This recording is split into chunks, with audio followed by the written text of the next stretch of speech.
गोपी जन वल्लभा गिरिवरधारी गोपी जन वल्लभा गिरिवरधारी यशोदानंदन व्रजजन रंजन यशोदानंदन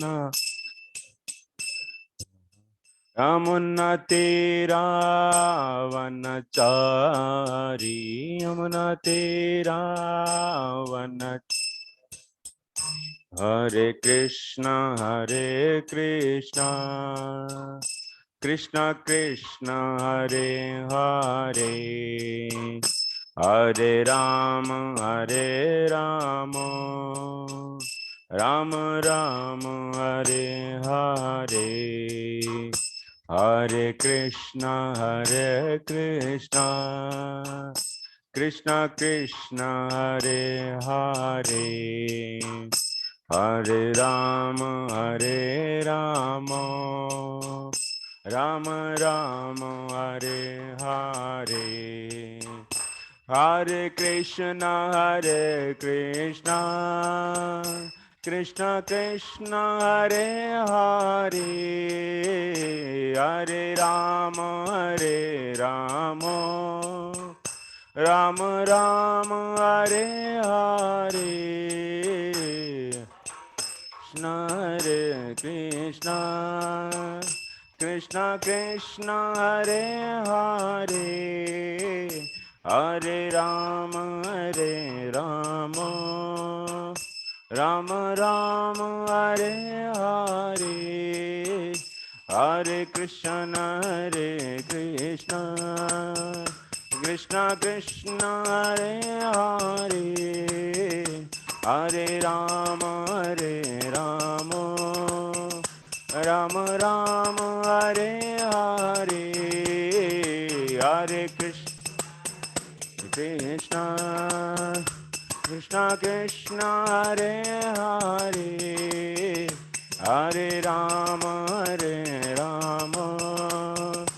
राम राम हरे हरे जय राधा माधव राधा माधव राधे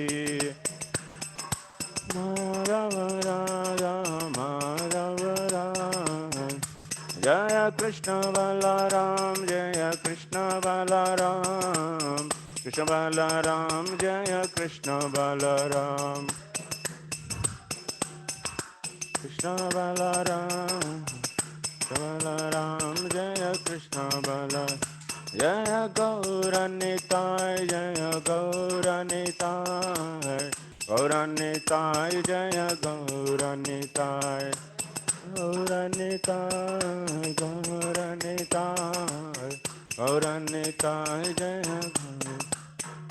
जय जय प्रभुपाद प्रभुपाद प्रभुपाद प्रभुपाद जय प्रभुपाद प्रभुपाद प्रभुपाद प्रभुपाद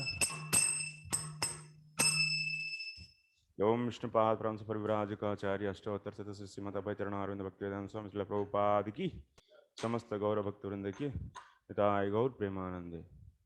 ओम नमो भगवते वासुदेवाय।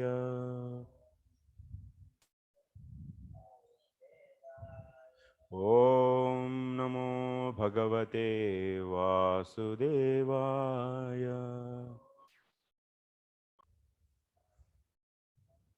ओम नमो भगवते वासुदेवाय।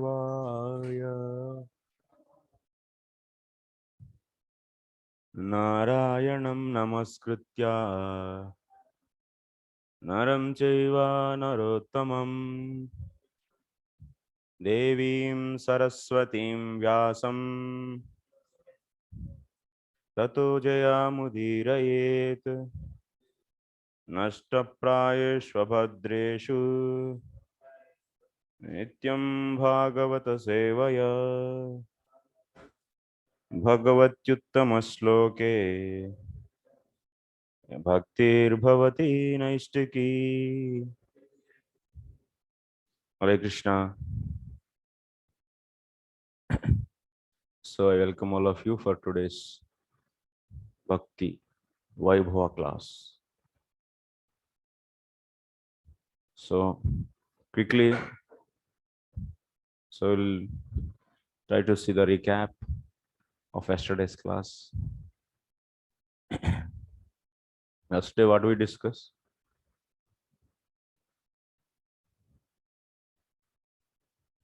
Once upon a time, there was a king. And who is that king? He is Manu. And his son is Priyavrata. And that king is having two sons. That king was having two sons. One is Uttanapada, another is Priyavrata. Uttanapada, Priyavrata, by birth he is Atmaram. That means he is not at all interested in the material pleasure. So that's why he left home and he went to forest. He took the shelter of Narada Muni. So there what he was doing? So he is following the instructions of Narada Muni. So but this king Swayambhu Manu was so unhappy because his elder son left the home. So then what he did? So he gave this kingdom to his second son, Uttanapada. And Uttanapada was ruling and he was having the children. So and after that, great grandsons, that means grandsons, great grandsons, like that. So his dynasty was going on. And they were ruling. The whole society is nicely maintained. But what happened? So after some days later, so Prachetas, they are coming in the line of this king Uttanapada, but Pracheta's son is Daksha. But Daksha was having so much interest to gain the lot of wealth. Because of this wealth, greed for this or whatever, that means his desire for his wealth, he went to tapasya. He went to do austerities. So that means now there was no king to rule the entire kingdom. So then Swayambhu Manu was worried. Swayambhu Manu is still alive actually. He was worried. How to do? So then he found the solution that let me go to my first son, so Priyavrata, who was in forest. What happening on that time? So when he was reaching, so at that time, so Priyavrata is about to take the Diksha, so that he will be fully engaged in the service and Samadhi. He will be meditating on the Lord for 24 hours. So such a Samadhi. So for that he wants to take the Diksha from Narada Muni. That place is Gandhamadana Parvat. There it was going on. This ceremony was going on. And Narada was preparing and so finalizing this. But exactly on that time, so he went. Swayambhu Manu reached in a right time actually. And he asked his son, "Oh my dear son, so please come and take up this kingdom, please." Then but what that son replied, "No, I have no interest for this. I cannot come. And I should follow my Gurudev's instruction." Okay. So this thing is being watched by Brahmaji and is accompanied with the Marichya, the rishis, along with the personification of the Vedas. So all troop, that means entire troop, reached there. While he was reaching, all the demigods, they were so much, that means giving the respect and worship for the Brahmaji from Satyaloka to this earth planet. So Gandhamadhan Parvat is in the earth planet. So Brahmaji reached finally. So Brahmaji was trying to convince him. When Brahmaji reached, immediately Narada Muni was very happy. Are, my father is here. So suddenly he got surprised, and so he stood up. And also other, that means Manu is also son, Swayambhu Manu is also son of Brahmaji, and Priyavrata is the grandson. So both, so Manu and his son also stood up, and they duly respected him. Then after that, Brahmaji was looking, so with compassion and also with the smiling glances towards the Priyavrata. Hey, because he's a grandson. He's his grandson. So now he started convincing him, my dear Priyavrata, so you should go for marriage and you should take up this kingdom. But Priyavrata is not at all interested, because what he was thinking. So king means what? Generally there is a anger, there will be some fighting, so lust. These kind of things are involved in this. So okay, why should I go? So I cannot go. So like this, I cannot take up this kingdom.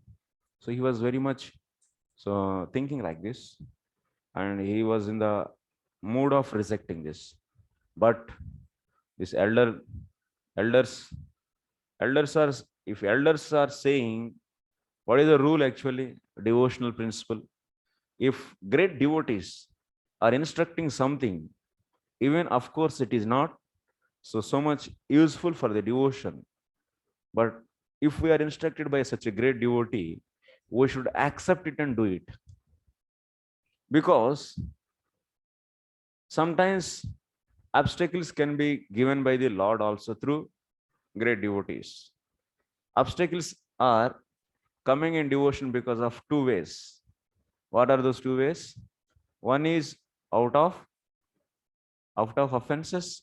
If anyone does offenses, those offenses will create the obstacles. What are those obstacles? Kutilata, Asraddha, Bhakti Nishtachavaka Vastvantra Abhiniveshaha. Next, Shaithilyam. And fifth one is Bhakti Kruta Ahankara. Yes. These are the different kinds of the, so we can get so obstacles in our devotional life.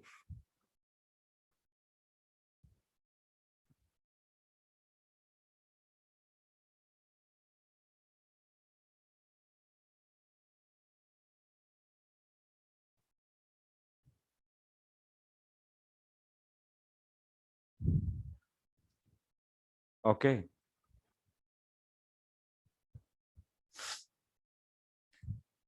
So how Brahmaji was convincing so Privrat, that we have to see. So already we have seen 5 slokas. First point, what he was saying, because this is the order of the Supreme Lord, you should follow it. He's saying this point. And next he's saying that, so this body, whatever is given by us, what is given to us is given by the Lord, given by the Lord himself. Of course, our karma is the cause, but ultimately it is allotted by the Lord himself. Like example, you can see the king, sometimes he may give the punishment and sometimes he may give the prize according to the mistake, and but sometimes he can override that also.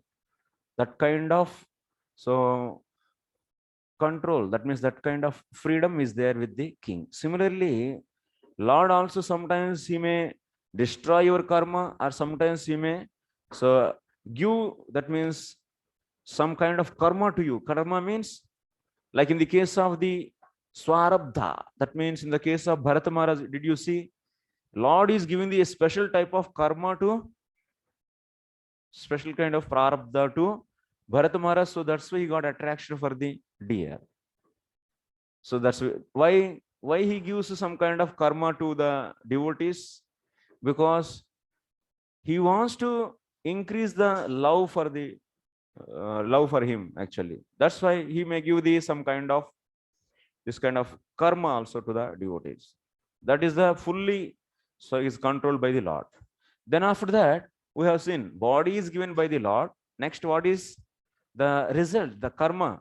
So the result of the karma is also is paratantram. That means whatever karma we does is in our hands. It's not in our hands because of the modes. So we are impelled by the modes and we are doing the various activities. So that's why you don't have even Brahmaji is saying, hey, my dear, you don't have even the control on the activities, what you do. Those are all controlled by the modes. Next, whatever the result we get, is that result is in our hands? This is also is not in our hands. The karma phalam is also is not in our hands. So it is also is under the paratantram. So like that, so he is, Brahmaji is keep on explaining the karma tantram here. So in our map, actually in our, if you see in our the diagram, where is the Privrat's position actually? Can I explain? Can anyone figure it out in our diagram? Privrat's story is really very interesting story actually, because so he is going to, by this story you can learn so many things. So first of all, identify where he is actually. Where is his position in our regular standard diagram? So we take, so this is the this is the karmi, and this is, yeah, this is, by associating gnanis, one will be coming to this karmarpanam, and this is the karmarpanam. So if karmi come in association of the devotees, so then devotee will be offering his karma to the Lord for pleasing him. If karmi is coming in association of the gnani, then he will be offering his karma to the Lord for getting the detachment.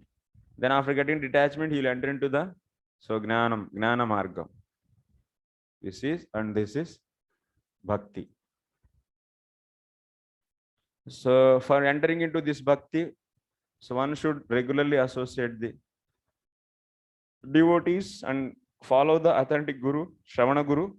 So through the mercy of this Shravana Guru, by hearing the Asambhavana, by hearing the Shastra, so one will be finishing Asambhavana and Viparita Bhavanas. Then he will get the Shraddha, Purna Shraddha. Then he can start doing the, so Sadhu Sangha, Bhajan Kriya, and so on so. So then finally one will reach to the absolute truth. This is the standard diagram, you all know. So now Priyavrat is where? Where is he in this? Where can we locate him? Can anyone say? Priyavrat is here, Priyavrat is here, Priyavrat is here, Priyavrat is here or here. Where? Here? This side? Hmm? Hmm? Where? He was Atmaram.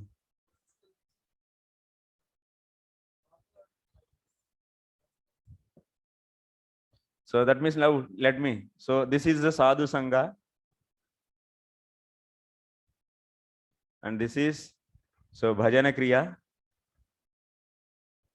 And this is Anartha Nivrutti. And Ruchi. Sorry, Nishta. Next to Ruchi. Next to Asakti.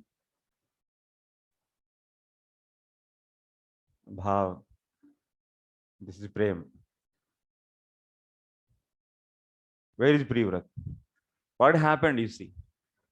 Privrat is in the Gandhamadana Prabhu. What is happening? What was happening at that time? He is going to take the Diksha. Diksha for what? Diksha for what? What did we say yesterday? Huh? No. Oh, no. So, so he is going to take Diksha for complete Samadhi.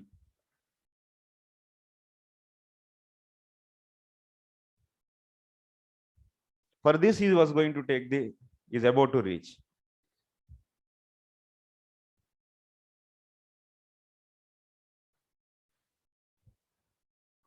Then where you should keep him? But he was having the complete Shraddha. You see in the book, he was having the complete Shraddha in Guru. One will get complete Shraddha in Guru when that is indicating that complete Shraddha in Bhakti. That is a meaning actually. So that means he crossed already this, from this point he crossed. And also you will see in the today's section, his heart is also freed from all the kinds of contamination. There is no contamination in his heart. So that means he's already this. So that means he is whatever the information is available in this chapter, based upon this, he is definitely beyond the anartha nivritti. And he is full Shraddha, he is having a full Shraddha in this. Because so it is such a very special case. So he went to such a highly spiritual elevated, and he was brought back. He was brought back to the Grihastha life. So Grihastha life, he was brought back. And you can see the way he behaved. That means the way he ruled the country, ruling of the kingdom, and after that the powers what he was having. So, and after that his renunciation, and the not only power, next is, before in between this is, first is his enjoyment. You should analyze his enjoyment, and then after that his powers, then finally his renunciation. So you learn so many lessons from this actually, by these things. The way he rules and the way he enjoys. His enjoyment is also very different actually. It's very difficult to understand. So what is, just I am giving the clue. So his enjoyment is such a way, simultaneously he is enjoying and also he is not enjoying. Simultaneously both possible. So that's a dustarkya. This enjoyment, whatever he was doing, dustarkya means it's beyond the logic. It's very difficult. That means at the same time, can you find the presence of this marker and also absence of this marker? It's not possible. But same time, that means he's also having the mood of enjoyment, and also is also enjoyment, and also is not enjoyment. Both are there. So that is a very different. And also his powers, if you see, he was able to like replicate the sun actually. He compete with the sun. The powers you can see his, and also the way he was ruling. So when he rules, what happens? So even that means the enemies. So whoever are their enemies, they are without fighting. When he just take the string of, that means he plays the string of his so what is that, bow, then by that sound itself all the enemies, they ran away actually. There is no need to fight. So such a way he was ruling.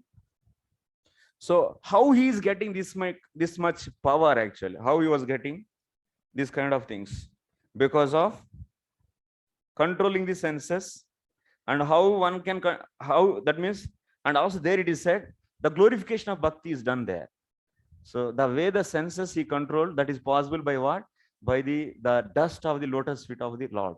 Lord's lotus feet dust is the cause, because he got that.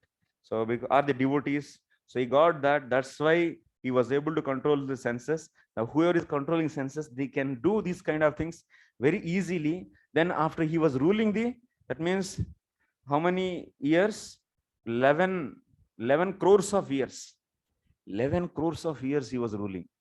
And finally, he felt, that means the enjoyment, whatever he was doing, is like a mrutadeham, wife. He felt his wife as and also kingdom as a dead body, and he left everything. And he remembered his Gurudev. Hare, my Gurudev was instructing me and so nicely, and I should practice that only. And this is the lesson actually can learn. So I should practice and continue my devotion. That means sometimes devotees, after coming into the devotional life, So since they didn't see the material enjoyment, they may feel that, oh, I missed maybe something. I could have married and also have the wife, and both myself and my wife, and also with children, I could have done the devotion. This kind of feeling you may get actually, sadhus, and for them it is a great lesson actually. The realization, the final realization of the privrat is clear. That means it's nothing actually. It's like a dead body. He says it is a mrutadehamiva, like a dead body. He sees even such a beautiful wife and kingdom. So he simply leave over and he gives the kingdom to his sons, and he went back to his practice of his devotion once again. So that means he left the maybe in this area. So he left this area. Maybe I don't know exactly. Is not there. And he did a lot of prapacha and also came back. To go up, no need to rotate in the whirlpool. There is no need to. So this is the summary of this chapter. And you'll be seeing in this, so the way he enjoyed, that you have to see the powers. That means he was able to imitate, or imitate means otherwise he is parallelly he became as a sun. So sun, that means sun is also, because he was not happy with the functioning of sun, and he himself became sun. That means rajatvam is there, arkatvam is also there in him. He became as a sun, and he became as a sun. That power, that much power he was having. So while he was rotating, so around the Sumeru, so then he was making the circles. So then by that wheel of that chariot is having only one wheel, and that one wheel there is a garta means a ditch. Ditch is happened, and the ditch is nothing filled with the different kinds of juices. So different oceans are formed. Like how many chariots are there? 7 chariots are there. So one chariot for one circle, and like that. So you'll be seeing that. Okay, that 7 chariots and 7 and also happened. And that is also increasing in the width, doubling width, and finally renunciation. This much. Okay, we'll do quickly and finish this chapter today.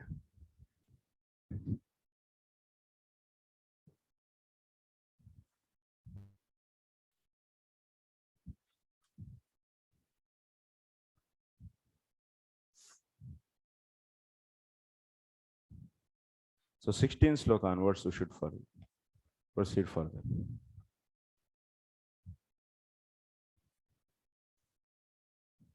Mukto pitavad vibhrutya swadeham arabdamasnan abhimanasunyah yathanubhutam pratiyata nidraha kim tvanya dehaya gunanna vrunte. Bhavagrahi Prabhu. Hare Krishna Prabhu. Yes, Prabhu. Even if one is liberated, he nevertheless accepts the body he has received according to his past karma. Without misconceptions, however, he regards his enjoyment and suffering due to that karma the way an awakened person regards a dream he had while sleeping. He thus remains steadfast and never works to achieve another material body under the influence of the 3 moods of material nature. Okay.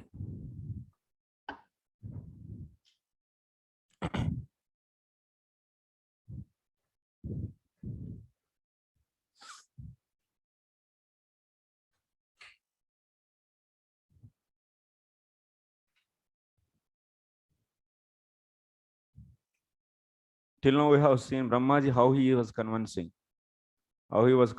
the Privrat.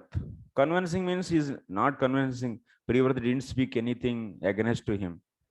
So because he's elder person, so great devotee, whatever he said, I will follow. That only mindset he kept already from the beginning. But Brahmaji is speaking, but still. First point he is saying that, so this body is is given by the Lord. And the activities, whatever we do, that is also controlled by some other one.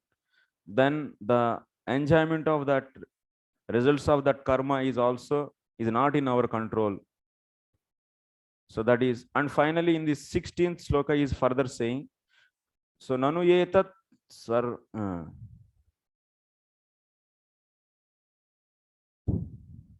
actually Privrat can say one thing here. Body is given by the Lord. Yes, good. Body is given by the Lord. And after that, according to the modes, we have to do our karma. And after that, we should get the result of that karma based upon the modes. We will be doing the certain activities. Based upon that activities, you will be getting the result. So that's why result is completely in the hands of the some other one only. So we get these kind of things are happening in whose case? In this diagram, you tell me. So functioning based upon the modes, and after that getting the results of the function, those actions, acting based upon the modes, and for those activities getting the result is in whose case it happens? In the case of Gnani, is it true? Gnani functions based upon the modes. Gnani is controlled by the modes, and according to the modes he will act and he will enjoy the result. No, na. Devotee, Ananya Bhakta will do. Ananya Bhakta also will not do. Then who will be doing this? Karmi. Karmi's case, he is influenced by the modes and he is acting according to that modes, and after that he is getting the result of that modes and enjoying that. That means Privrat is saying to Brahmaji, hey, Brahmaji, what you are saying, that is the applicable for only for the karmis. But I am not karmi, because I am in the fully surrendered soul to my Gurudev. I am a devotee. Why you are teaching to me? So he can ask this question or not? Of course he can. So that's why he is saying that. Karminaha eva, natu karma grandhitaha uttirnaha.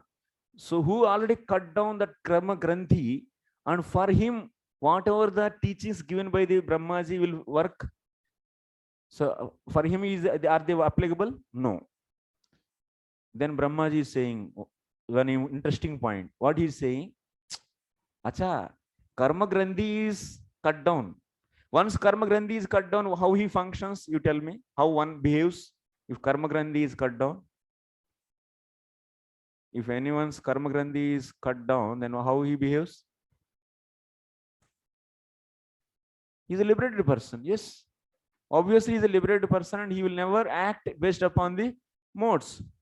Yes or no? So that's the point. So Privrat is saying karma grandhi is already cut down. Karma grandhitaha uttirnaha. Uttirnasya atmagnaninaha. So I am liberated soul. Then for me, there is no need to do anything. Then I will not go to kingdom. I will not go to back to my kingdom, and I will not do this grihastha activities. I will not do this. So he is saying this. Then Brahmaji, what he is saying? Acha, karma grandhi is cut down, okay. But even you are a liberated person, but still you are in the material world, and but prarabdha karma you should enjoy only. Prarabdha karma you only has to enjoy it. So because even in the Jivan Mukta case, he has to accept the prarabdha. That's the point. Prarabdha karma he has to accept. Based upon prarabdha, he has to continue the some days in the body. So how he will be for him, that material enjoyment is like a what?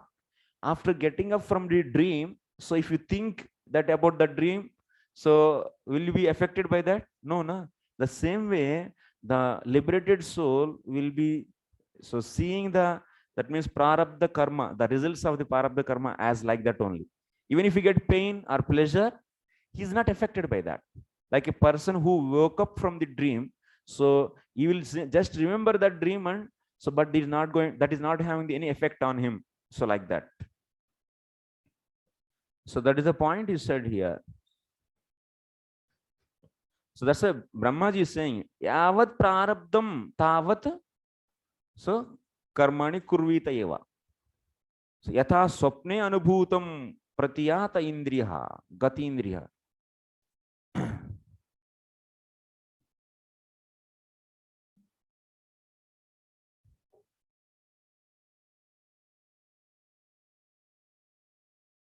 So then,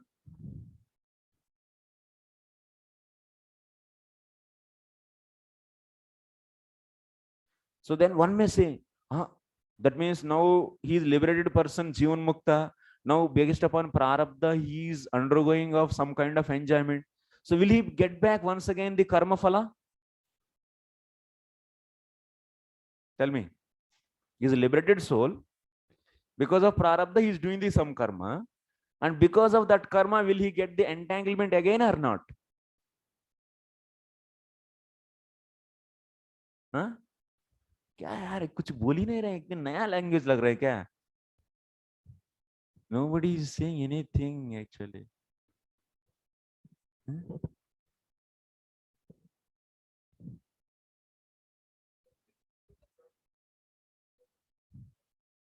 But devotees, they don't allow. They don't allow to destroy the prarabdha by bhakti. What is the difference? They will allow to destroy other. That means kutam, bijam. So these things they will allow. That means aprarabdha, kutam, bijam, and prarabdha. Sins are 4 types. But devotees, they don't allow to destroy their prarabdha karma. Because reason is what? What? Huh? Huh? Why devotees, they don't allow to destroy the prarabdha? What is the difference between prarabdha and other sins? Prarabdha, next kutam, bijam, and so aprarabdha. So there is a difference between these 3 and this one. Devotees, they don't allow to destroy this one by the bhakti. Because what is the meaning of prarabdha? Prarabdha means a ripened sin actually. Ripened one. That means that means he did that. He did that sin, and for that he has to accept the result. But these are all in the ripened one actually. That means based upon this, he didn't do anything. Whatever he did, that is this only. So that's why he is not responsible. He cannot take responsibility for this. But he has to take responsibility for this. Because he did. It means he killed someone. That is prarabdha karma is with him then. Killing of the someone. Then he has to get that. But the tendencies of killing someone is there. By that he didn't act till now. So that's why he doesn't need to bother about that. He should allow the tendencies to kill. But already he killed and he has so that sin, then he has to get the punishment. So that's why devotee, I already did, for that I am responsible, not the Bhakti Maharani. So let me have that suffering. So that's why devotees, they don't allow to destroy the prarabdha. They will think that means if you allow prarabdha, means you are thinking like that prarabdha should destroy, means on the strength of the holy name. So you are trying to clean your sins. It's not good. Okay. Anyway, so the point is now prarabdha, Brahmaji, what he's saying, so prarabdha karma is there, so that's why you should go for marriage. You should go for marriage. He's putting this argument. So next sloka.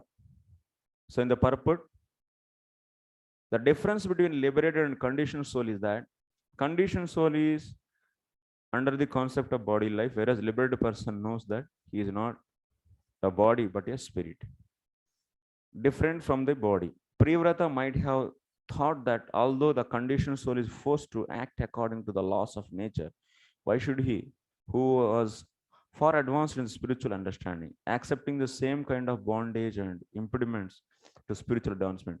To answer this doubt, Lord Brahma informed him, even those who are liberated don't resent accepting in the present body the results of their past activities. While sleeping, one dreams many unreal things, but when he awakens, he disregards them and wakes progress in factual life. Similarly, a liberated person, one who has completely understood that he is not a body, but a spirit soul, disregards the past activities performed in the ignorance and performs his present activities in such a way that they produce no reactions. So that means Jivan Mukta, when he, that means undergoing, that means based upon the prarabdha, he's enjoying his prarabdha. Because of that enjoyment, will he get back once again the karma? No, he will not get back he will not get back once again the karma, because so he is seeing the things like how. So in the dream, if you see a tiger, then you will get fear. But after waking up, you remember that incident and will you get any fear? No. So liberated person means who woke up, and conditioned soul means who is in dream. That is the meaning actually.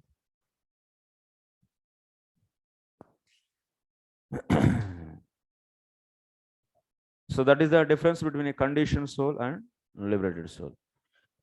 Write the difference between conditioned soul and liberated soul. Write a question for 3 marks. So please note it. And you should write that conditioned soul in the case of, that's a dream. Whoever is sleeping in the dream, whoever is in the dream, he is a conditioned soul. Who woke up from the dream, he is a liberated soul. And conditioned soul case, prarabdha will produce the reactions, and in the case of liberated soul, prarabdha will never produce any reactions back. So this is the thing. An example also you can take here. Okay.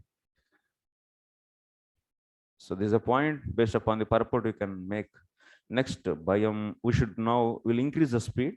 So already many points we discussed. Just we will be recalling back and going further. Okay. Bhayam pramattasya vaneshvapi syat yata sa aste saha shat sapatnaha jitendriyasyatmarater budasya gruha shramah kim nu karotyavadyam. Radha Govardhan Prabhu.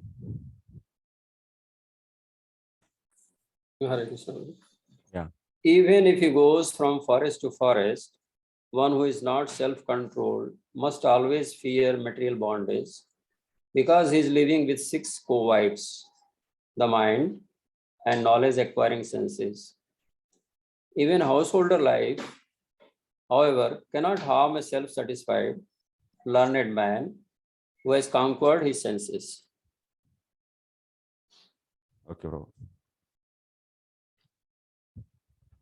So even if he goes from forest to forest, one who is not self-controlled must always fear material bondage. So now Brahmaji is so intellectual way of convincing. Now he's coming to the point. Nanu, so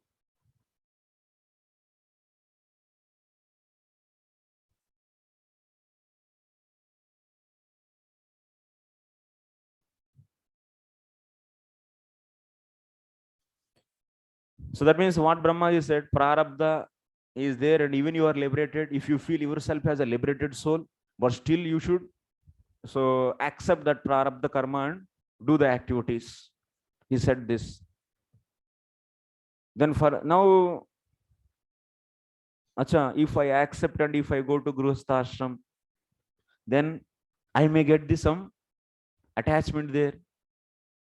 I may get some attachment there. If I leave forest and if I enter into the kingdom, Gruhe, that means if I enter into the Grihastha ashram in future, so then I may get some kind of unwanted things in my life. So because Tadapi Ishwar Adhinatvepi, that means prarabdha, giving the result, giving the prarabdha karma, that is also under the control of the Lord. Yes, sure, no problem. But now if I enter into the Grihastha ashram, then I may get some kind of get the dangers there. Then Brahmaji is saying, what danger? By going Grihastha ashram, what kind of danger you will get? If someone who controlled his senses, So who is not controlled actually is saying, if whoever is who the one who doesn't control his senses, who is not self-controlled, even he is in the forest, he will be getting the dangers. He should be fearful of this material bondage. That means lust, greed, anger. Then he may get attraction by seeing the forest animals also. So the one who is controlled, even if he goes to the grihasthashram, he will not be affected. तो फंसा दिए अभी ब्रह्मा जी फंसा दिए यार नहीं दोनों तरफ से लॉक कर दिए अभी he locked. So tell me, you are self-controlled, then good. So you should go to the grihasthashram. What is there? Because we are saying elder devotees, then you are self-controlled and follow our rule, and whatever prarabdha is there, finish it and do the service. Progeny, increase the progeny. We need king. Yeah, bhayam षडीन्द्रिय शत्रु सहितः जितेन्द्रियस्य तत्राप्यात्माराम तत्राप्यात्मरतेः आत्मारामस्य तत्रापि बुधस्य one गृहयोः तारतम्यः. So that's why finally what Brahmaji is saying. So but very nicely he started his discussion, and slowly now, even if you say self-control yourself, for you grihastha life is also, and also vanavasa, forest life, both are same only. So then follow our point. This is the point. Okay, we'll see the purport. Srila Narottam Das Thakur has sung Griheva Vanete Thakeha Gauranga Bale Dhake. Whether one is situated in the forest or at home, if he is engaged in the devotional service of the Lord Chaitanya, he is a liberated person. So here, this is also repeated. Yeah, you will be seeing now here like this. Then he will be doing the enjoyment with the wife. Then in the renunciation time, this period, you should see his mental setup once again. Hey, this is simply it's like a dead body. This wife is like dead body. Kingdom is like a dead body. Mrita dehamiva. And he left. Ultimately, what? You should live only. It's not that you will be always in the grihastha life or along with the luxuries. It's luxurious life. No. You have to live. You should renounce. That is the ultimate. So even after going to the grihastha, one has to come to the vanaprastha. Brahmachari is a renounced, and also once again enter into the grihastha, but still once again leave that and come to the vanaprastha only. That is, renouncement is necessary.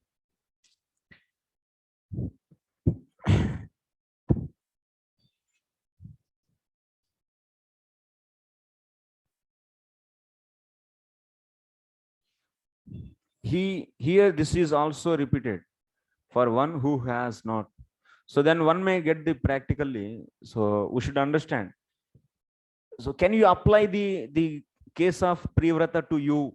You may get this doubt.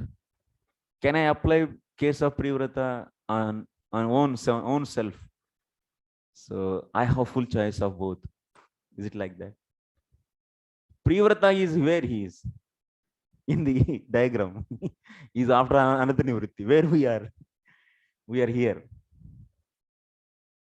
So we are here and we are developing. So whoever is here, they should get married. They also should get married. Yes or no?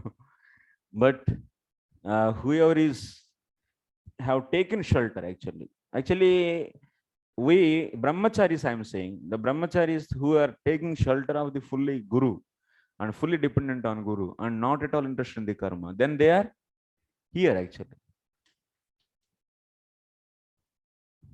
So who took full shelter of guru and they follow guru's instruction, then there is no need to come back.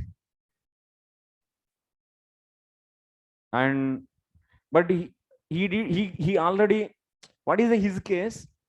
He already crossed the anardha nivritti. That means you can say his heart is purified. That is said. So that's why he is said as Jivan Mukta. Jivan Mukta, why it is said, he said as Jivan Mukta? Because he cleaned his all contamination in his heart. So then he can act anyway. So, but whoever not cross anardhini vritti, and if they get the objects for the sense gratification, then what? They will do in the sense gratification actually. So that's why whoever is people who are here, they should not go. Because we are not cross the anardhini vritti, na? So that's why we should not.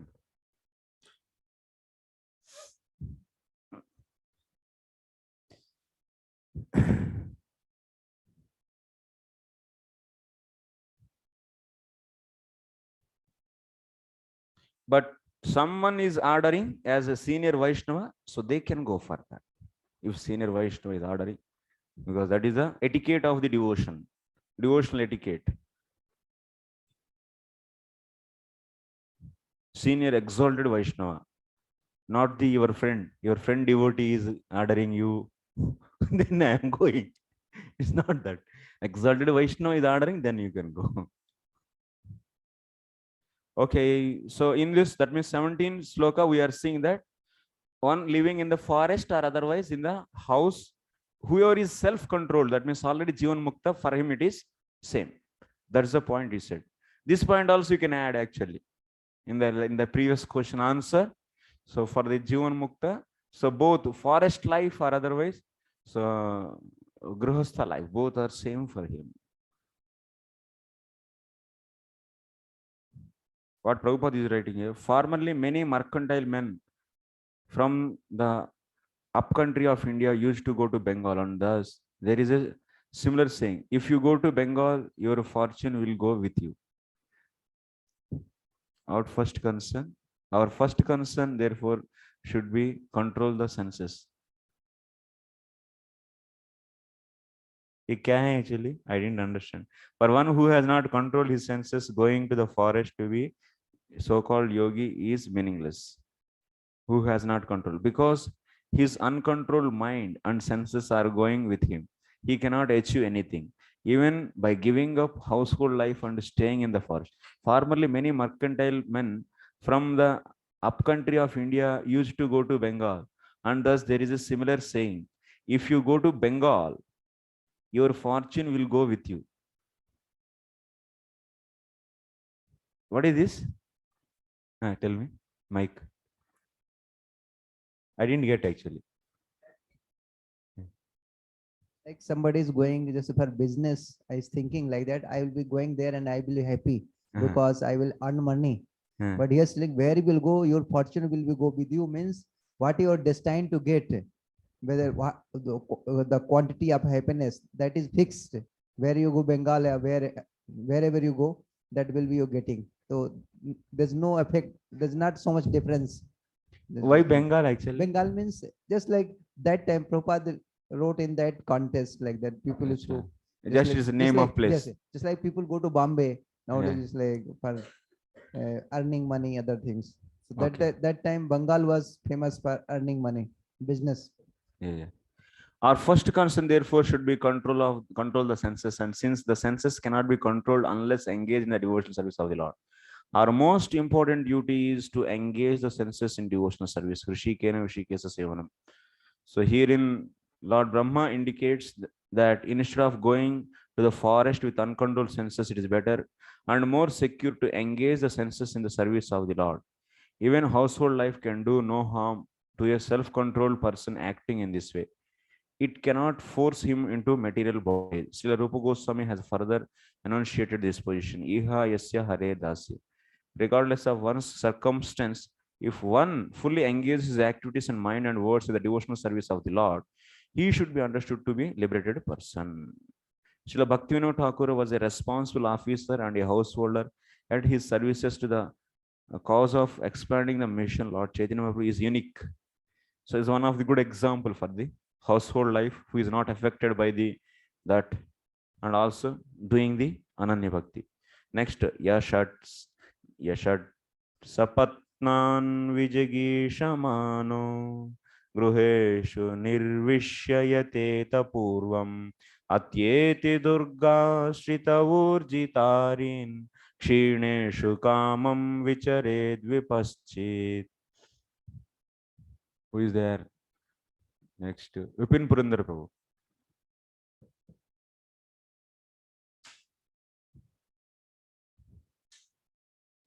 Hare Krishna Prabhuji. Hare Krishna. Dandat Pranam Prabhuji. Ram Prabhu.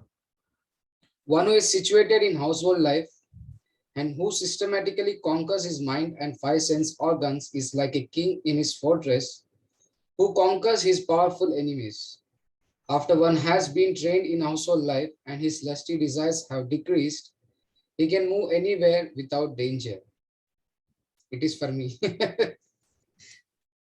Yes.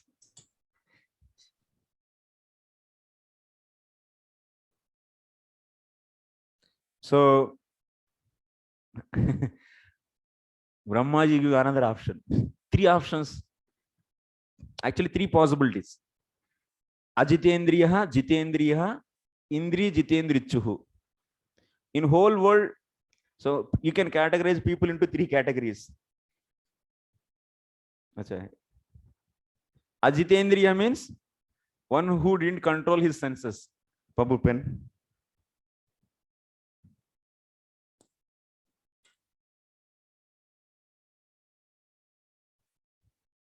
Ajitendriya.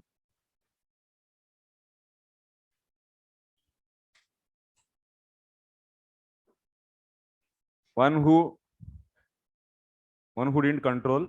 Jitendriya means controlled and desire to control. Jitendriyechuhu. So you take three options. In the case of Ajitendriya and Jitendriya, Loke Trividaha Janaha Tatradyoho Gruhashramo Na Dosha Ityuktam. For these two people, Grihasthashram is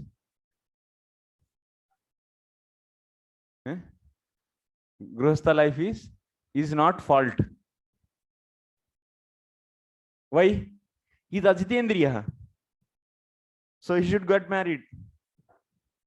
Jitendriya, he can also get married because he will not be affected by those activities.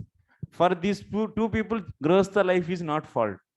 But the one who is desiring to control his senses, for him, Grihastha life is merit. Not fault. Fault, not fault, merit. How many options are there? So fault, merit, so not fault and not merit. Fault means should not be done, dosha. Merit means is a guna. And not fault means is lesser than the merit. Not fault is lesser than the merit and higher than the fault. Yes. For in these two cases, Grihastha life is not fault. For person who is desiring to control his senses, for him Grihastha life is good, is suitable, is best. He should enter. In the previous sloka, what he said, if you are Jivan Mukta, for you forest life and Grihastha life is okay. So then go for the Grihastha. And if we say that Ajitendriya, if Priyura says himself, I am Ajitendriya, I didn't control my senses, then go for marriage. Definitely should go for marriage life. And if you say, I want to control my senses, then it's best. Best go for the marriage. Going for marriage is best for you. So kahan bacha abhi? Where is the space for Priyvrat now? No, that is Brahmaji style.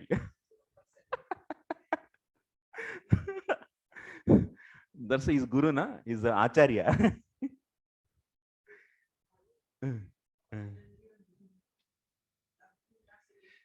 Ajitendri means who didn't control his senses, who was not able to control his senses. Jitendri means who fully control his senses. So the third is Jitendriya Chuhu means Indriya Jayechuhu. Sorry, Indriya Jayechuhu means so who is desiring to control. Okay. So what is that? Why for the one who is trying to control senses, for him it is good entering into the grihastha life, because like fighting with the enemies. How many enemies we have? 6 enemies. Yes, in the previous sloka he said that lust, greed, anger, that's mada matsarya, kama, krodha, lobha, moha, mada matsarya. These 6 enemies are there. If you want to fight with these enemies, you should be sitting in your port. Sitting in your fort and fight with the enemies is good. Fort is what? Grihastha life. It's like a fort, sitting in a fort. And fight with these enemies, it's easy. So once, that means in the engage what? So these are all very powerful. Enemies are so powerful in engage.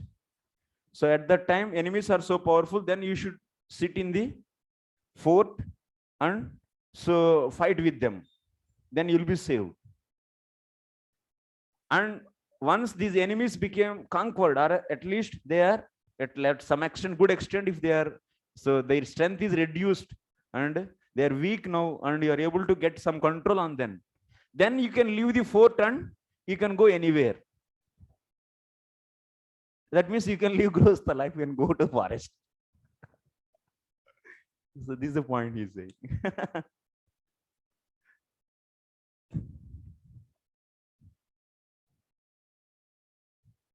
If you want to fight with the powerful enemy, then you have to sit in safe place, fort. If you don't have your safety for you, then they will attack and finish. That means, yes, so if your senses are not good extent controlled, and if you take up the brahmachari life, and in the temple there are so many matas are coming, and then in the public place you are now, then you will be disturbing the society. You will disturb. That's why the one who at least some good extent have control on their senses, so that means have the inclination of full, that means time engaging himself in the service. So such a surrenderance is there. Surrenderance is the main point actually. Controlling senses is not a big deal, but if you have such a willingness to serve, such a faith if you have in your guru and the bhakti and Krishna, then you can. Otherwise, if you don't have such a strong faith, then it's difficult to survive. Then you cannot engage yourself, since you don't have faith. Then what will happen? Then enemies will become powerful and they will attack and finish the game. Next sloka. Is clear? Next. Tvam tvabjanabangri saroja kosha durga shrito nirjita shatsapatnaha Bungshveha bhogan purushati dishtan vimukta sangha prakrutim bhajasva. Jai Gopinath Prabhu.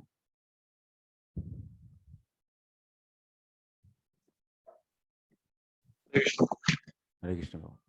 Lord Brahma continued, my dear Priyavrata, seek shelter inside the opening in the lotus of the feet of the Lord, whose navel is also like a lotus. Thus conquer the 6 sense organs, the mind and knowledge acquiring senses. Accept material enjoyment because the Lord extraordinarily has ordered you to do this. You will thus always be liberated from material association and be able to carry out the Lord's orders in your constitutional position. Wow. Then after this, he should not say no. He cannot say no now. So tell me, Priyavrat comes under which category out of these 3? Ajitendriya, Jitendriya, or Indriya Jayechuhu. Out of these 3, who is which category he is? Brahma is saying that he is not under any one of this category. Because he's saying that your senses are not controlled, but still you are not in this category. Why? How it is? How it is possible? His senses are not controlled, but still he is not under this category of these three categories. How it is possible? Tell me.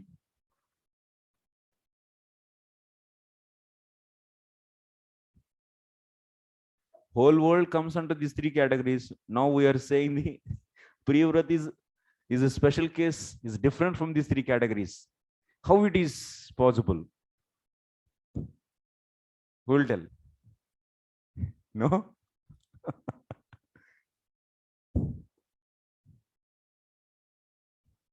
Yes. Because Lord is ordering for him particularly. Lord is? Ordering. He enjoy just like that. He should accept ruling. And as well as he is like a devotee, means he's not karma akarma. The devotee doesn't come under karma. He comes akarma stage. So because he's attached to the Lord, and because he's attached to the Lord, is so much love for Lord. So this doesn't bother my senses of control or not control. So duty goes beyond control and uncontrol, because duty is not after controlling the senses. It doesn't bother about sense. Thoda sa, you came to the almost all answer. So just I can reframe like this. So yes, devotees senses are, he is not coming under any one of this category. That means uncontrolled, controlled, or desire to control. Out of these three categories, he will never come under any one category, because his senses are controlled from the material objects.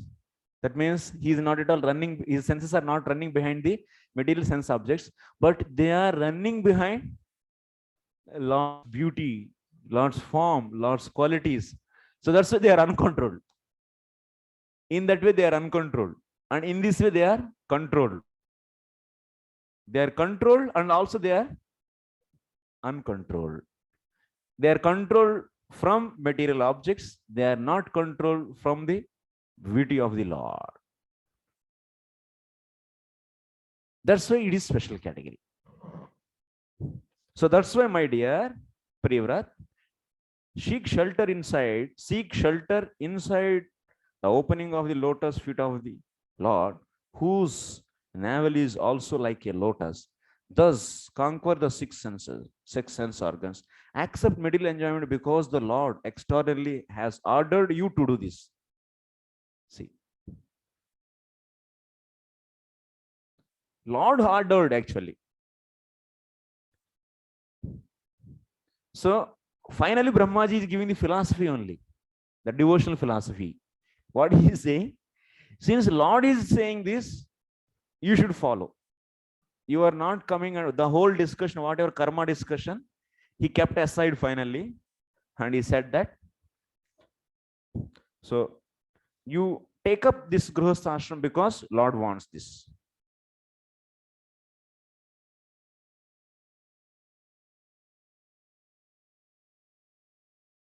So Lord is giving these bhogas to you. Enjoying this king, Lord himself is giving. These bhogas are not produced from your past karma, but these bhogas are produced from gifts. These are gifts from the Lord's desire actually. So take up this kingdom and have it. Why Lord gives this kind of enjoyment to the devotees? What is the reason why Lord is giving? Just to increase the devotion, love for him. He may give the testing also. That means he may give some material opulence. So that Lord is going to give a siksha. That means teachings, lessons for that. And since this enjoyment is given by the Lord, so that will not be cause for the bondage.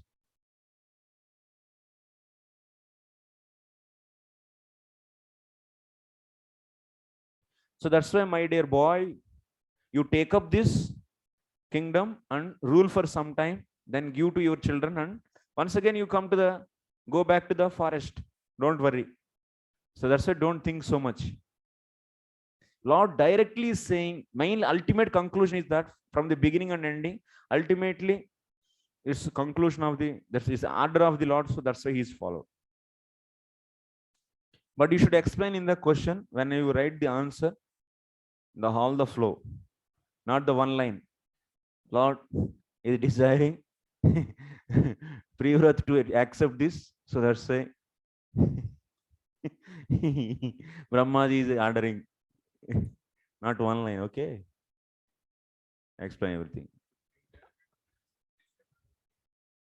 Huh? Arishati, he can also take away also sometimes. Both is possible.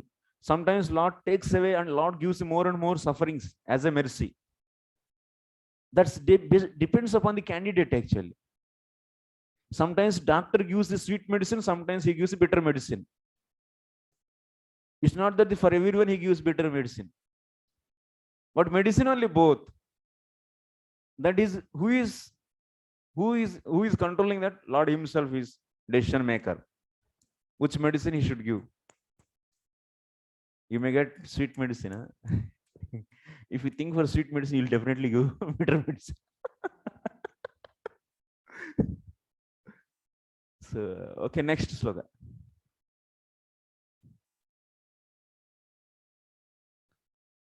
We'll see from purport some points. What are you saying? So Prabhupada is saying there are three kinds of men within this middle world. Karmis, Jnanis and Yogis.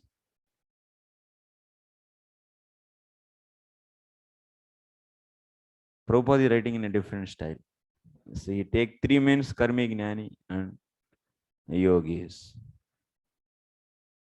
Only devotees who belong to none of the above mentioned groups. So that means finally, devotees will not come under any one of this category. Uncontrolled, no. Controlled, no.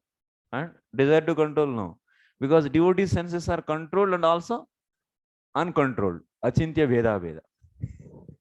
Materially controlled, spiritually uncontrolled. So that's why we have both. We are the different category. Ajitendriya, Jitendriya. Ajita, Jitendriya. Jita, Jitendriya. Otherwise, Jita, Ajita. Jita, Jitendriya. Devotees.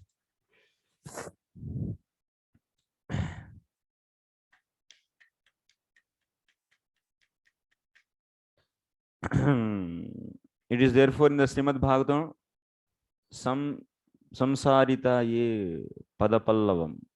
For one who has taken shelter of the lotus feet of the Lord, everything becomes easier. Indeed, even crossing the great ocean of nescience is exactly like crossing the half print created by a cough. For such a devotee, there is no question of remaining in the place where every step is dangerous. So that's why devotee's case is what? Controlling the senses or not controlling senses is not the main thing. What is the order is given by your seniors, your superiors, your spiritual well-wishers. That you have to follow. Entering Grihasthashram or not entering Grihasthashram or controlling senses or not controlling senses is not at all a matter. Only thing is whether it is an order from a pure devotee or not. If it is order from a pure devotee, then you have to follow. That's the point. That's the point. Is followed. That is a lesson you should learn from the Privrat. No here. No discussions.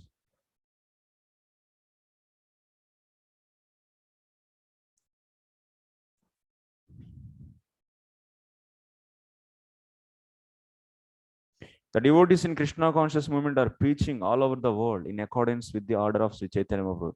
They have to meet many karmis, but by the mercy of Sri Chaitanya Mahaprabhu, they are unaffected by material influence. He has blessed them as described in Chaitanya Charitamrita. Kabuna Badhive Tomara Vishaya Taranga Punarapi Ye Tang. What is that? Tanji. Pabe Mora Sange. A sincere devotee who engages in the service of the Lord Sri Chaitanya Mahaprabhu by preaching his by preaching. His cult all over the world will never be affected by Vishaya Taranga, material influence.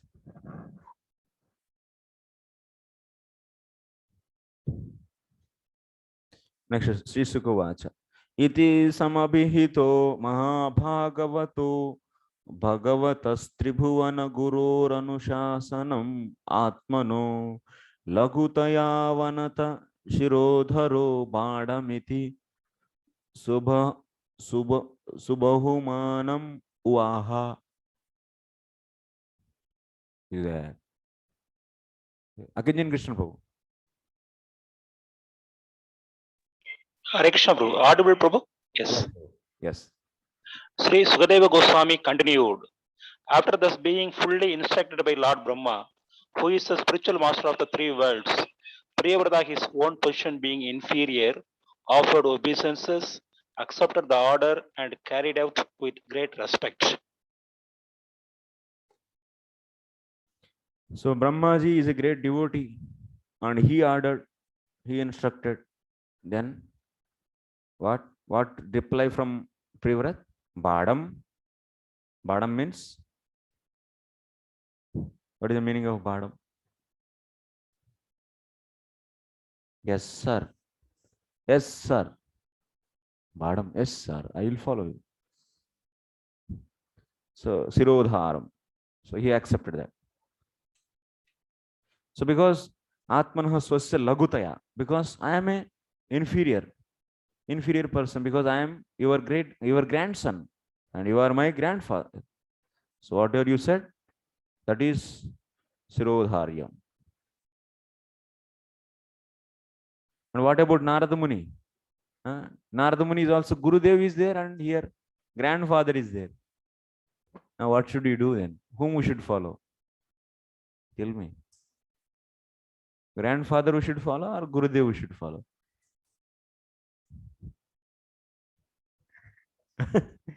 Brahmaji is Guru for Narada Muni also. His case is very different, na? Priyavrat case is very special case. Many combinations are coming here.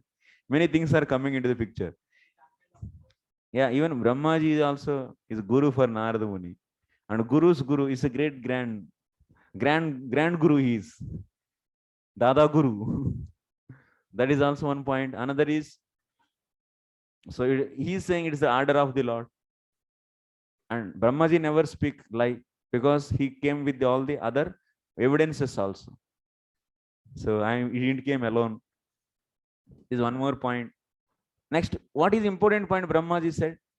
So how a person will make you to not to follow your Guru, then do you need to follow such a person or not? If someone is making you to not to follow your Guru, so do we need to follow him or not? You're understanding what I'm asking? Huh? What is the dharma? What is the nyaya here? What is the right thing? Vipin Purandar Prabhu, what do you say?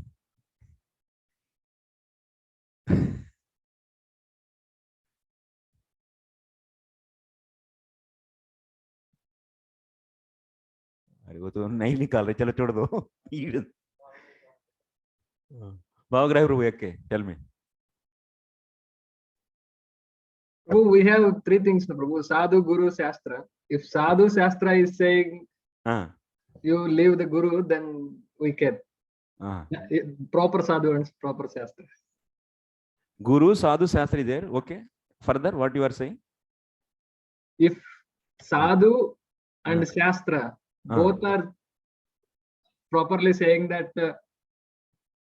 this Guru, you can leave this Guru. That means you are rejecting Guru. No. But he is a Pramanic Guru. Let us take that. He is an authentic Guru.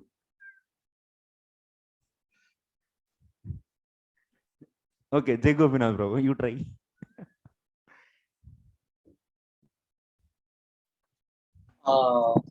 If the Parama Guru, who is a Guru of Guru, is ordering something, then that is considered as even more, because his instructions the disciple has to follow, and who is your spiritual master. So in that connection, we can give up the instruction of Guru and take the power of Guru. Here, Narada's Guru is Brahma. So and Brahma is now ordering Priyavrata to give up the instruction of his spiritual master, who is his disciple. So in that sense, it can be done. Okay. Okay, Prabhu. But actually, anyone, that means the etiquette is anyone should not instruct someone so to not to follow his guru. It is also, it should not be etiquette actually. Even Param Guru also should not do that, because his guru is there, na? So Param Guru should not instruct so his grand disciple, so which is going against to his guru's, that disciple's guru. So actually, how the conflict can be resolved here? Here there is no conflict at all, because no, even it is Lord's desire. Is there any violation of, that means his guru's instruction, Narada's instruction here? Is it happening? It is not at all happening. What Brahmaji said previously, what he said, don't worry, Priyavrat. So if you go to Grihastha ashram, so that is my instruction, Supreme Lord's instruction through me. So that by entering into Grihastha ashram, you are satisfying me, and there you always be Krishna conscious, and you are following your guru also. Your guru he wants you to be always Krishna consciousness, and you can be there like completely detached from the material pleasure and be always Krishna conscious, so that your guru is also happy and I am also happy, so that you can satisfy both. So that's why this is the solution actually. Here Brahmaji is not at all instructing so Priyavrat to not to follow his guru. His guru's desire is what? Priyavrat always should be Krishna conscious. That is happening in this case. That's why the question is wrong. Question is wrong.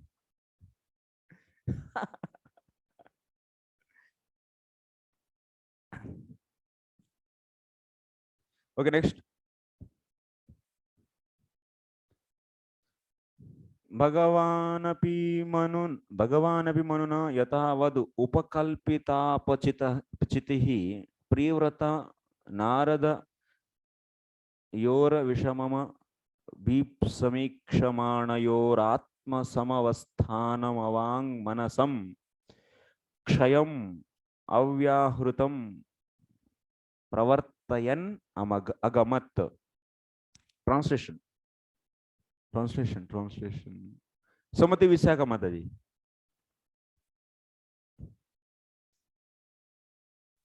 Hare Krishna Pranam Prabhu. Yes, Mata Pranam. Sri Priyavat was the grandson of Lord Brahma. Therefore, according to social etiquette, his position was inferior. It is the duty of the inferior to carry out the order. Wait. कौन सा श्लोक पढ़ रहे हैं आप? 20 Prabhu. Huh? 20. 20? Yes, Prabhu. 21. Which sloka we are discussing?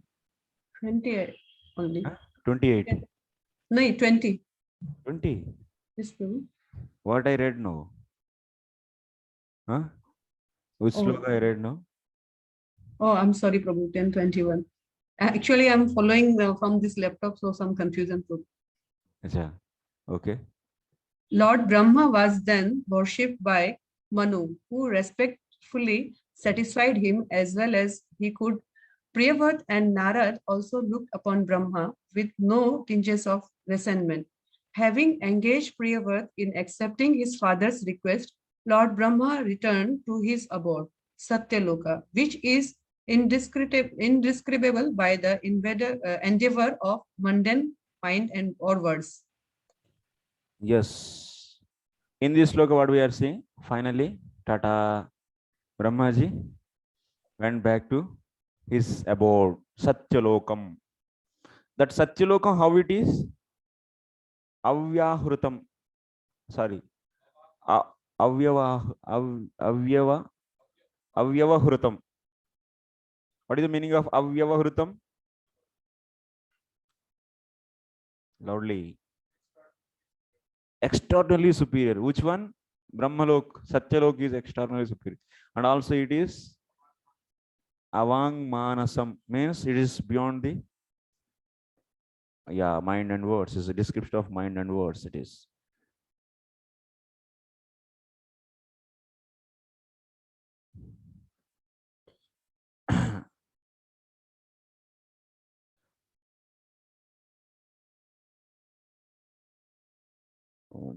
One second.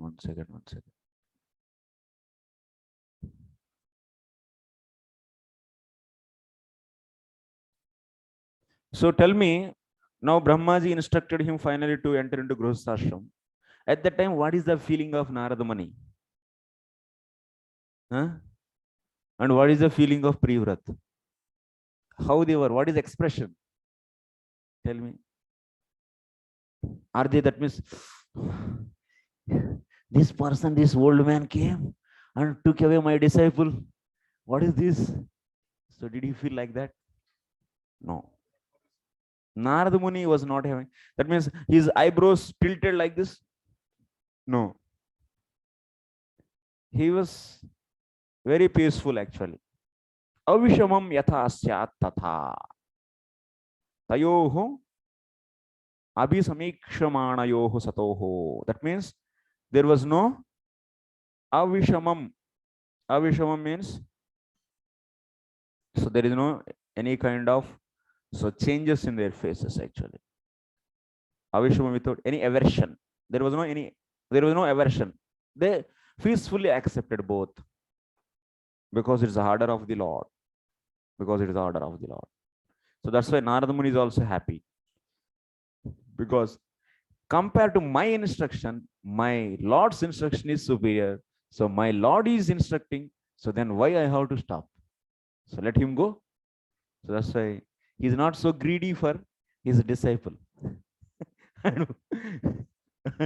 Generally, disciples are there, then service will be there. Na? So nice service they will do. So that's why no guru wants to leave their disciples. But here, Narada Muni very openly, boldly he gave his disciple to Manu. There is no fighting at all. Okay. So here many types of explanations are there. That means here Kshayam, Avang Manasam and Avyavahrutam.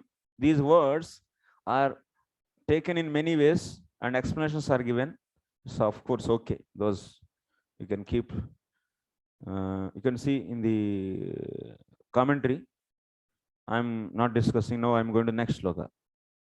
So Manurapi Parenevam Prati Sandita Manoratha Surarshir Anumatenatmajam Akila. A lot of actually lines are broken in a different way. Akila Dharana Mandala Stita Guptaya Asthapya Swayam Ati Vishama Vishaya Visha Jalashaya Upararama. Who is there?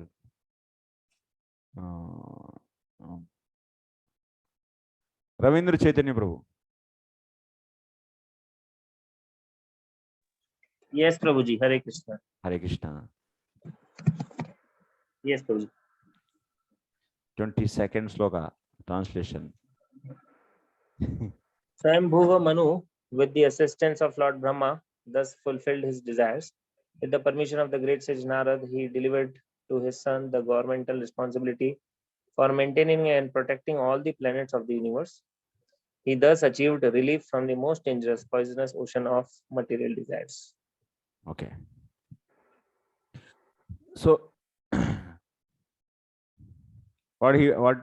So finally, Swayambhu Manu took Priyavrat to his place by the assistance of Lord Brahma. So then, with the permission of Narada also, then he gave all the responsibilities to him. Parena Brahmaneva Pratisanditaha Sampadya Manoratha Yasya Sa. That means Manu's desire is finally so fulfilled through whom? By Brahmaji. So Sthiti Guptaye Maryada Palanaya Vishama Vishayeva Visha Jalashaya Visha Samudraha Tatra Ya Asha Pravrittirvasana Tasyaha Sakashat. Here what is said? He delivered to his sons the governmental responsibility for maintaining and protecting all the planets of the universe. He thus achieved relief from the most dangerous, poisonous ocean of material desires. Having kingdom is such an easy thing. What? It's completely lot of enemies, lot of attraction, name, lot of appreciation, lot of money, lot of women. How this kingdom is explained as how? Vishama is that Ati Vishama Vishaya Visha Jalashaya.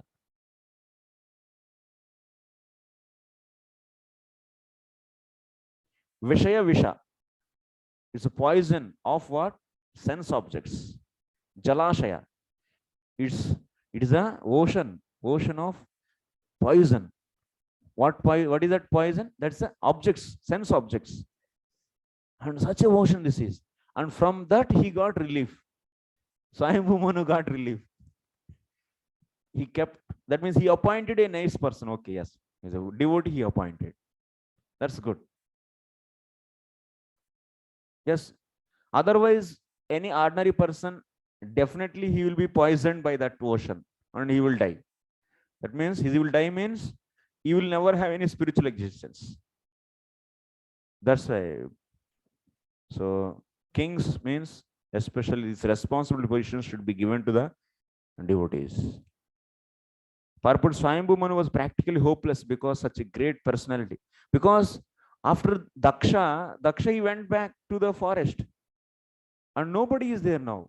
Whole kingdom is full of arachakam. That means Swayambhu Manu became old already. Half Manvantara is finished. He became enough old actually. Now he cannot rule and nobody is there. So that's why he was very much disappointed because of this. Jai Gopinath, yes.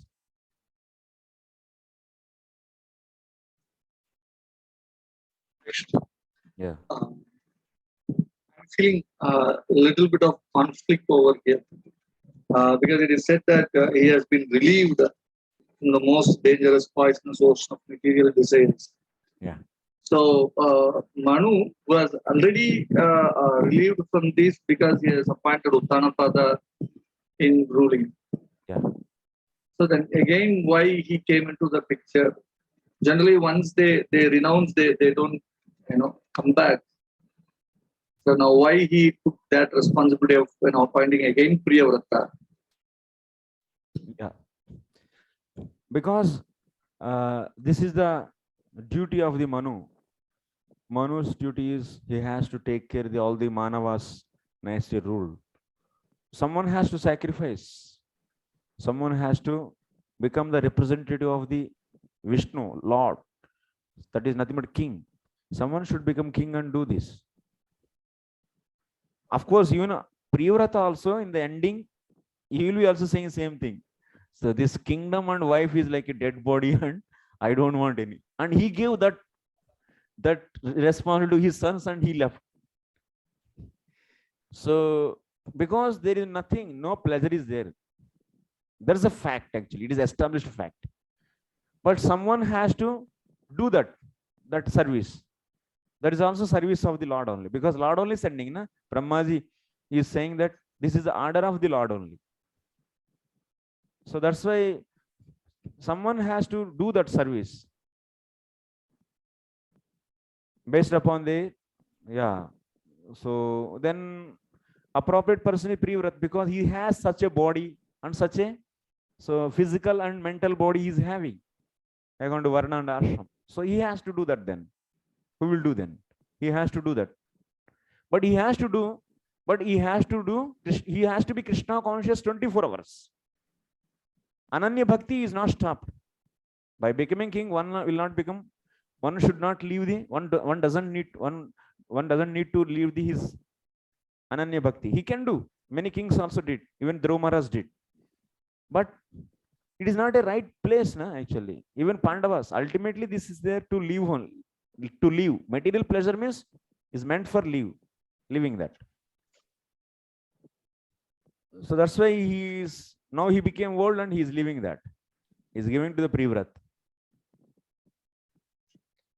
Even Brahmaji also, what he said, you accept this enjoyment as the gift from the Lord, but don't be attached. And after some time, you give to your sons and you also come out. He also said same thing. He didn't say it be there forever. No. But now, because it is a need, protecting the dharma is the duty of the Vishnu in the society. Dharma, that means paritranaya sadhana. Yada yada hi dharmasya. So protecting dharma is the duty of the Lord. So that's why, so Lord is only inspiring to do this.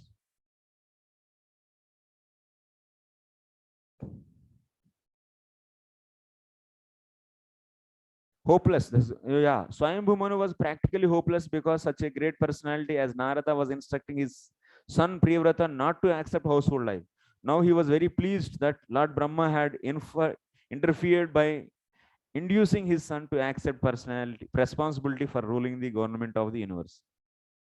From Bhagavad Gita, we get information that Vaivas Manu was the son of the sun god.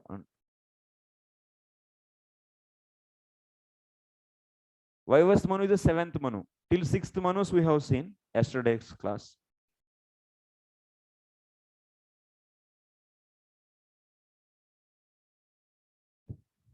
Another second paragraph, another significant statement is that Swayambhu Manu took great satisfaction from abnegating the responsibility for ruling all the planetary systems of the universe. At present, politicians are very eager to take charge of the government. Prabhupada is giving lesson, retirement. One should be eager to get retirement also. And they engage their men in canvassing from door to door to get votes to win the post of president or a similar exalted office. On the contrary, however, herein we find that King Priyavrata had to be persuaded by Lord Brahma to accept the post of emperor of the entire universe. Similarly, his father Swayambhu Manu felt relieved to instruct the universal government to Priyavrata. This is the thing actually. So really the people means the real kings, they are not at all having any Indriya Jayaha. Chanakya says, so what is the first, that means qualification king should get? Control on his senses. He can be the right king. So Vruddhopasanam, first of all, one should do the Vruddhopasanam. Then after that, Sushusha, hearing from them. Then after that, Indriya Jayaha. That means if you want to get the responsible position in the society, first you should go and get the lessons from the elderly people. Vruddhopasana means already who have the sufficient knowledge about spirituality and material sciences. Vruddhopasanam. So one should associate them and hear from them, like Yudhishthira Maharaj, before going to accept this kingdom. That means after winning the Kurukshetra, before going to accept this whole emperorship, he was doing the Vruddhopasana. He was hearing from Bhishma Dev about the material and spiritual things, how to deal this. And by that, what will be happening? One will become self-controlled fully. So that means self-controlled person should be appointed as a king. That is the rule actually. Uncontrolled, that means king is not controlled his senses.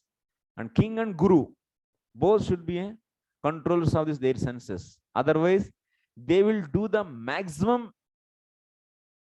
damage for the society if they are not controlled by their senses.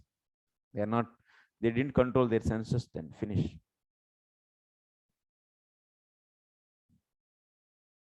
Next 23. Iti havavasa jagati patirishwareච්ඡayādīna niveshita karmadikaro kila jagat bandha dhvamsana paranubhavasya bhagavata adi purushasya yugala navar rata dhyananubhavena parirandita kashaya shayo vadatopi manavardhano mahatam mahitalam anushashasa. Who is there? Rangamai, Krishna Prabhu.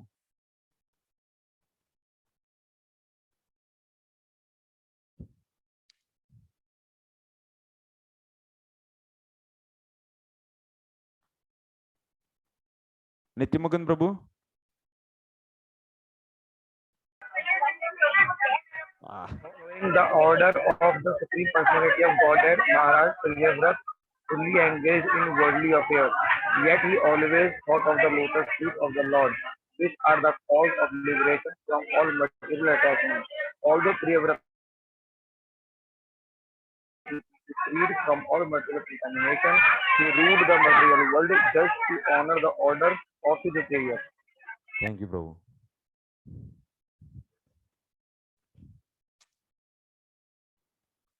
So now, from here onwards, Priyavrata got the kingdom. So then how, in the Grihastha life, how he performed actually, that we have to see. That is said in this sloka. This thing. In the Grihastha life, how he was, how he did the ruling, how he enjoyed, what kind of powers, that means how he was powerful, and renunciation. Quickly we'll do this.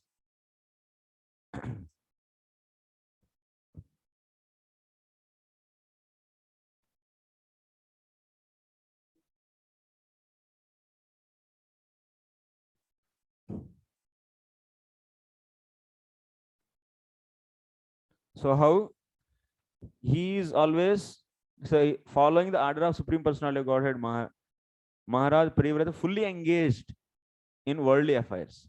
Yet he always thought of the lotus feet of the Lord. This always. That means his Ananya Bhakti is still preserved. Always thought of, like in the case of Yudhishthira Maharaj and in the case of Dhruva Maharaj, same way. Here, bandadvamsanah eva paranubhava prakata prabhavo yasya saha parirandita kashayo dagda ragadi mala ashayo yasya saha. That means in the previous heart, whatever the contamination is there is completely cleaned out. That's why he is paramashuddha. That means he is completely pure actually. Priyavrata is completely pure. Why? Because he is, because in his heart, who is manifesting? Lord is manifesting. That means he is always remembering the Lord. Because of this, his heart is completely clean.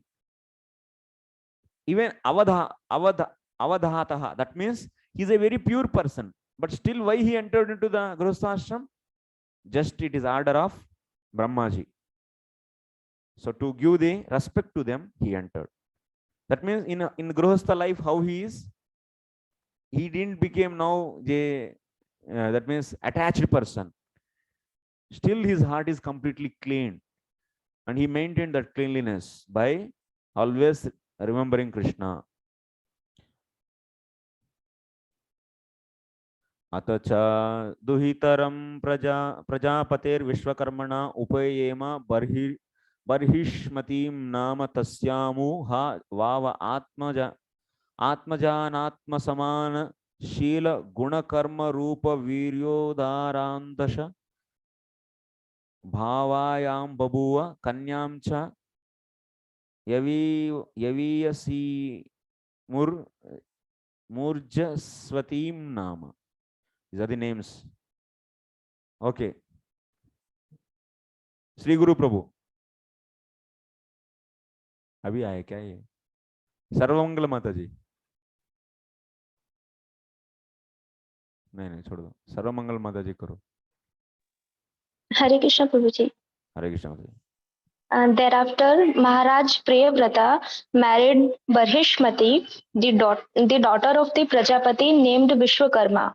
In her, he begot 10 sons equal to him in beauty, character, magnanimity, and other qualities. He also begot a daughter, the youngest of all, named Urjaswati. Yeah, he got the how many sons? 10 sons, and wife name is Barhishmati. Okay. Next sloka 25. Agnidradma jihvayagna bahu mahavira hiranyereta kruta prushta savana medhatidi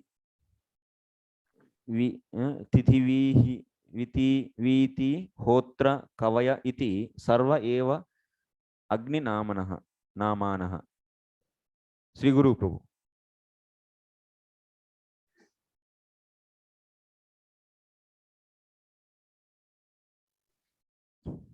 Okay, Tapomai Prabhu. Hare Krishna. Jaldi padho. The 10 sons of Maharaj Priyavrata were named Agnibra, Punnajya, Jagvabahu, Mahavir, Hiranyareta, Gritapishta, Shravan, Medatithi, Bitihotra, and Kobi. These are also names of Agni, the Okay. fire god. Yeah, these are all the names of 5. These are 10 sons' names. Next. Etesham Kavir Mahaviraha Savana iti Traya Asan Nurdvaretas Retasta Atma Vidyam Arba Bhavadarabhya Kruta Parichayaha Paramahamsameva Ashramam Bhabajan. Mike नहीं है ना आपके पास दूसरा okay. Three among these 10, namely Kavi, Mahavira, and Savana, lived in completely celibacy. Thus trained in brahmachari life from the beginning of childhood, they were very conversant with the highest perfection known as the Paramahamsa Ashram. See, these are all also like father. They are equal in qualities. These all Siladibihi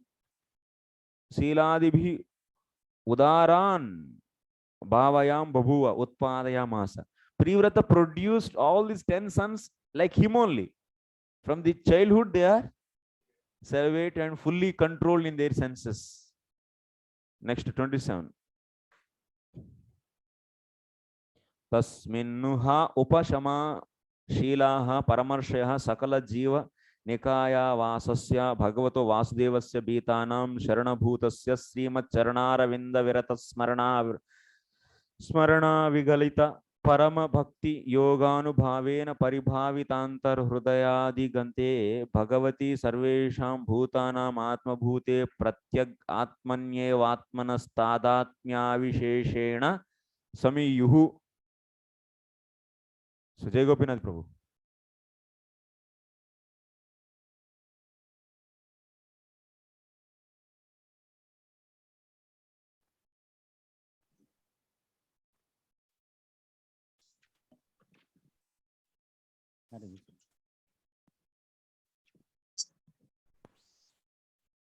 Thus situated, excuse me, thus situated in the renounced order from the beginning of their lives, all three of them completely controlled the activities of their senses and thus became great saints.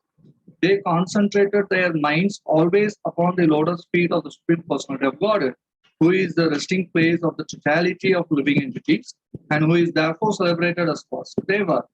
Lord Vasudeva is the only shelter of those who are actually afraid of material existence. By constantly thinking of his lotus feet, these three sons of Maharaja Priyavrata became advanced in pure devotional service. By the prowess of their devotional service, they could directly perceive the Supreme Personality of Godhead, who is situated in everyone's heart as a soul, and realize that there was qualitatively no difference between themselves and him. Yes, especially these three were Kavi, Mahavira, and Savana. These three are fully, that means celibate, and they were meditating on the Lord. They always meditate on the Lord They were meditating on the Lord. So because of that meditation, parisoditam antar hrudayam, yad antar hrudayam. So that's why their heart is completely clean. And they are not seeing the difference between themselves with the Lord. Atma tadatmyam. That means tadatmyam. What is written here? In who is resting place, total entities, and who is therefore celebrated as Vasudeva. The Lord Vasudeva is only the shelter of those who are actually afraid of material existence. By constantly thinking of his lotus feet, these three sons of Maharaj Priyavrata became advanced in pure devotional service. By prowess of their devotional service, they could directly perceive the Supreme Personality of Godhead, who is situated in everyone's heart as super soul, and realizes that there was qualitatively no difference between themselves and him. So that's why Tadatmyam is said. That means they are seeing non-difference between themselves and the Lord. In what way? Because qualitatively, Jivatma and Paramatma both are same. So that kind of Tadatmya Buddhi they got. They are directly seeing. So that's why because of this, their Deha Dupadi Kruta Prutak Bhavaha. Because of body only, we feel ourselves as different. Now they are not seeing. That's why we don't see the similarity between ourselves with the Lord. But now they are seeing. So oneness with the Lord means not like yogis, jnanis, but tadat means the qualitatively oneness they are seeing. So by this, it is under. What is the meaning of this? This means they are completely out from the bodily consciousness. Because of bodily consciousness only, one see himself as different from the Supreme Lord. So that is not there now with this. Okay. So that's why they are in the Paramahamsa stage. So Prabhupada is further explaining in this. So a few slokas, so you can read those. We have limited time and we should finish this chapter. Anyasyaamapi jayayam trayah putraha asan uttamas tamaso raivata iti manvantara adipatayaha. In his other wife, Maharaj Priyavrata begot three sons named Uttama, Tamasa and Raivata. All of them later took charge of Manvantara millenniums. He is having another wife. These three sons are Manus for the coming three Manvantaras. Uttama is Manu for which Manvantara? Third Manvantara. Tamasa, fourth. Raivata, fifth. Second, who is the second one? No. Swarochisha. Swarochisha is the second Manu. He also comes under this three only. He is also son of the Privata only. Like that we have discussed yesterday. And sixth Manvantara is Chakshu Manvantara.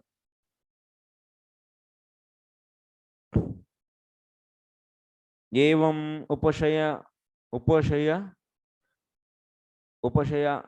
mayaneshu swatanayeshwata jagati patir jagatim arbudanyekadasha parivatsaranam avyavahatakila purushakara sara sambruta dordanda yugala peditam maurvi guna stanita viramita dharma pratipakshaha barhishmatyas anudinam yedamana pramoda prasarana yaushinya vrida pramushita hasavaloka ruchira kshvelyadibhi parabhuyamani mana viveka iva anava buddhyamana iva maha mana bubuje. What we are going to see? So here in this sloka we are going to see that means in the consecutive in the next slokas how this Priyavrata enjoyed his family life and how he maintained he protected the dharma. Those things we are going to hear from this sloka. From this sloka.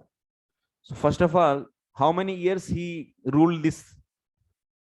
Translation. You take my.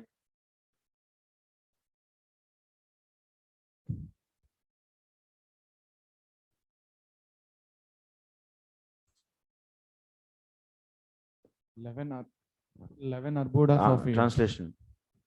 After Kavi, Mahavira, and Savana were completely trained in the Paramahamsa stage of life, Maharaj Priyavrata ruled the universe for 11 Arbudas of years. Whenever he was determined to fix his arrow upon his bowstring with his two powerful arms, all opponents of the regulative principles of religious life would flee from his presence in fear of the unparalleled prowess he displayed in ruling the universe. He greatly loved his wife Bharishmati, and with the increase of days, their exchange of nuptial love also increased. By her feminine behavior, as she dressed herself, walked, got up, smiled, laughed, and glanced about, Queen Bharishmati increased his energy. Thus, although he was a great soul, he appeared lost in the feminine conduct of his wife. He behaved with her just like an ordinary man, but actually, he was a great soul. Okay. So, how many years he ruled? Dashakoti bihi. Dashakoti. Okay, Dashakoti bihi ekam. Actually, there is an opinion difference is there between Jiva Goswami and Sridhar Swami. Arbuda means, so Sridhar Swami says that it is 10 crores. And Arbuda, according to the Jiva Goswami, Arbuda is 1 crore. So this is an opinion difference is there. So anyway, you take 1 crore. So like this, how many Arbudas he ruled? Ekadash Arbuda. That means 11 crore years he ruled. Priyavrata ruled. Dhruva Maharaj, how many years? 36,000 and 11 crores. See the difference. This many years he enjoyed.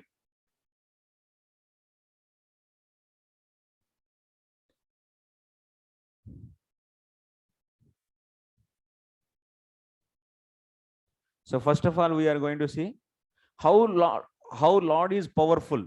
His pratapa. Pratapa means his power is explained first. How by seeing him, how the enemies are running away. That means even without fighting, by hearing the sound which is coming from his bow, the string of his bow, by making that noise, that means the sound, by hearing that sound itself, they are iddam vina eva viramitaha nirastaha dharma pratipaksha satravaha. So that much power he is having. So his power is explained here. Then how he enjoyed Bogatishayam. Everything he is extreme. Priyavrata is extreme in protecting the dharma also. He is extreme in enjoyment also. So much enjoyment he did. How it is? So here it is said that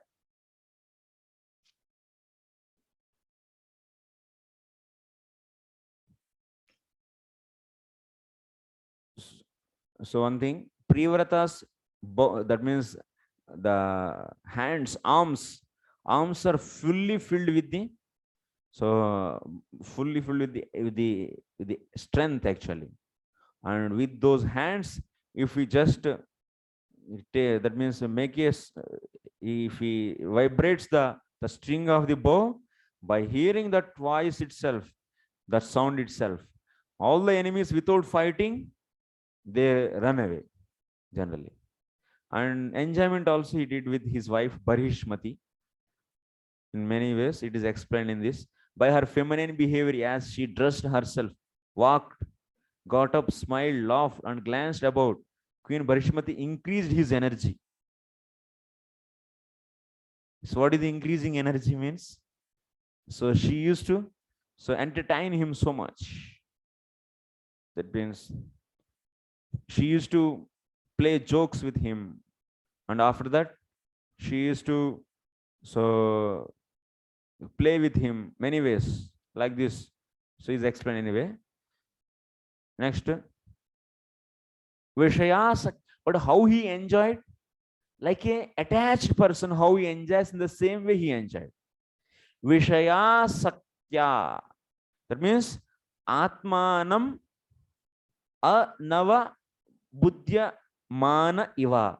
That means like a uncontrolled person he enjoyed. Like uncontrolled person he enjoyed means really he became uncontrolled? No. That means so like uncontrolled. Iva word is there. In the sloka, Iva word is used, it is very important. You see, Iva Anava Buddhyamana. Anava Buddhyamana means Anava Buddhyamana means what? A less intelligent person. Like a attached person, like a less intelligent person. Even that means he is Atmaram. He was with Narada for many years, and he is Bhagavat. He's Mahabhagavat. He's Bhagavat actually. And such a person also enjoyed with wife like a so unintelligent person. But it doesn't mean that he became fully engrossed. No. Vishayasakti tad abhavayoho yaugapadyena sadbhavat dustarka manaha tattva ityartaha. Dustarka manaha. That means simultaneously, so how his position is, Privrata's position, in his heart, Vishayasakti is there and also it is not there. Simultaneously. Which is impossible to think actually.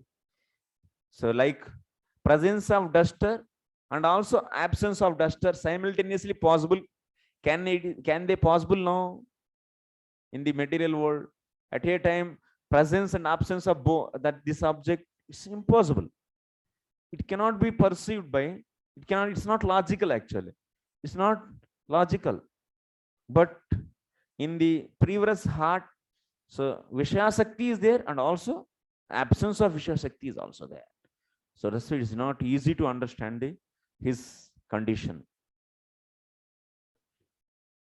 These are the points we should remember. So that means now we have seen this, how he was ruling and his enjoyment. Now next, power. His power we are going to discuss. So purport in this verse, the word dharma pratipakshaha means dharma pratipakshaha, opposite party to dharma, means enemies. So refers not to a particular faith but varnashrama dharma, the divisions of society, social and spiritual, into 4 varnas. Dharma pratipakshaha means who are against to the varnashrama are known as dharma pratipakshaha. No need to say they are so against to some religion. No. Dharma means varnashrama dharma, and dharma pratipaksha means opposite to the varnashrama dharma. So society is divided into 4 varnas and ashramas based upon spirituality and based upon social set conditioning. To maintain proper social order and help the citizens gradually progress towards the goal of life, namely spiritual understanding, the principles of varnashrama dharma must be accepted. From this verse, Maharaj Privrata appears to have been so strict in maintaining this institution of varnashram dharma that anyone neglecting it would immediately flee from his presence as soon as the king warned him by fighting or administering light punishment. Indeed, Maharaj Privrata would not have to fight, for simply because of his strong determination, they dared not disobey the rules and regulations of varnashram dharma. It is said that unless human society is regulated by varnashram dharma, it is no better than bestial society of cats and dogs. Maharaj Privrata therefore strictly maintained varnashram dharma by extraordinary, unparalleled prowess. To maintain such a life of strict vigilance, one needs encouragement from his wife. One needs encouragement from his wife.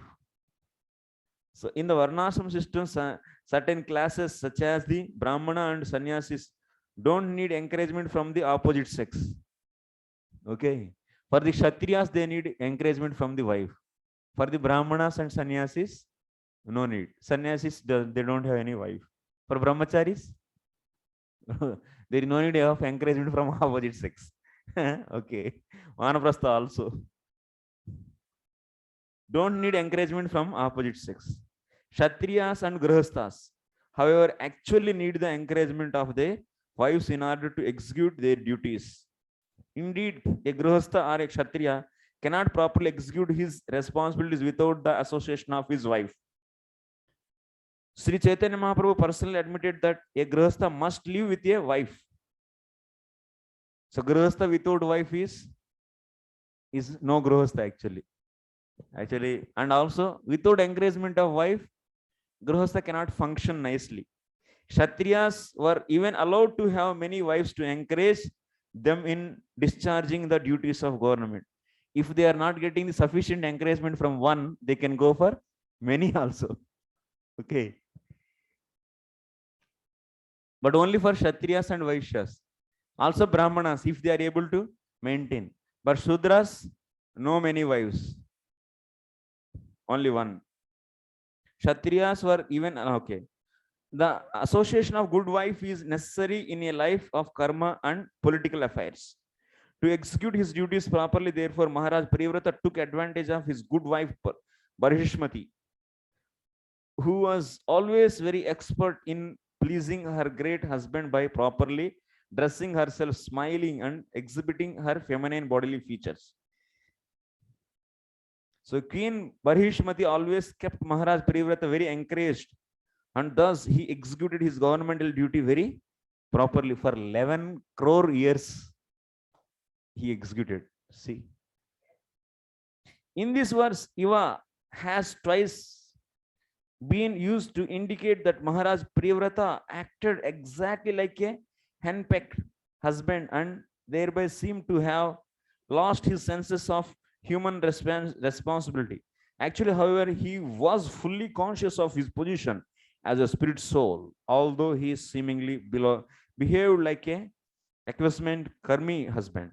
Maharaj Priyavrata thus ruled the universe for 11 arbudas of years. One arbuda consists of, what is that?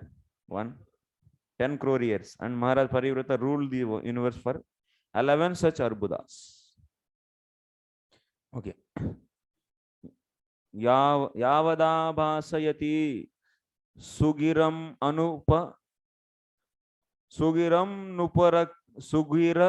sugiram anuparikraman bhagavan adityo vasudha tala mardhenaiva प्रतपत्यर्थेनावच्छादयति तदा हि भगवदुपासनोपचिताति पुरुष प्रभावस्तदन विनन्दन समजवेन रथेन ज्योतिर्मयेन रजनीमपि दिनं करिष्यामि इति सप्तकृत्वस्तरणिम् अनुपर्यक्रमा द्वितीय इव पतंगः.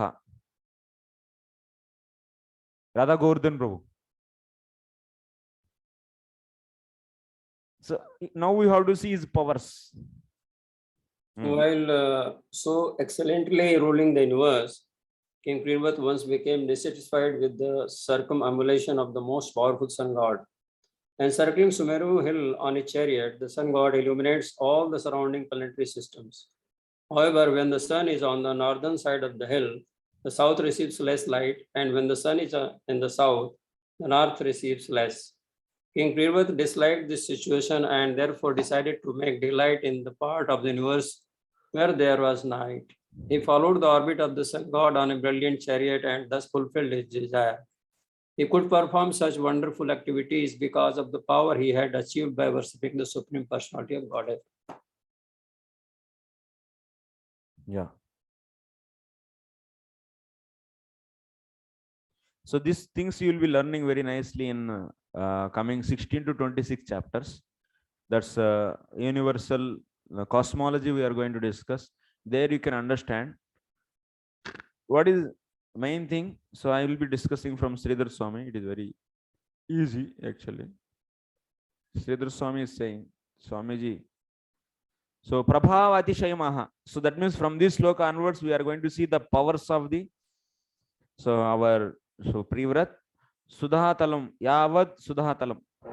I can just give a one picture, just quickly.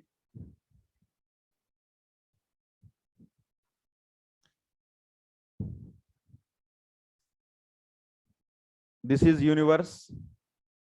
In this, this is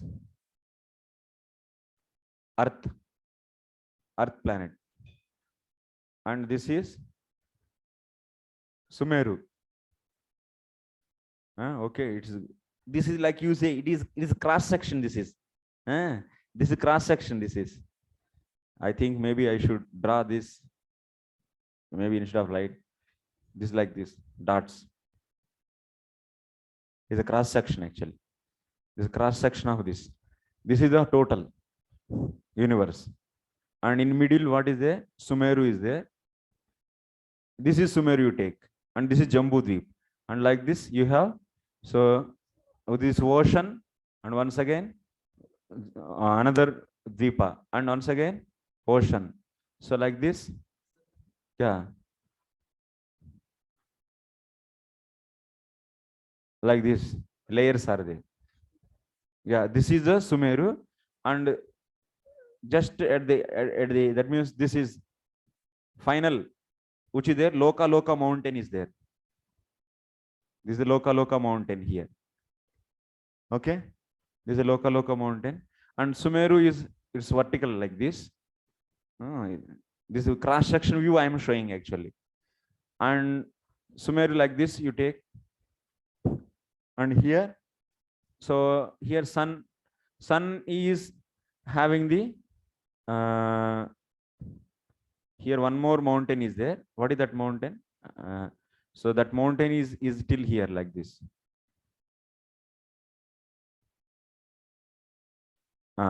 Sun is having the one, he's having chariot.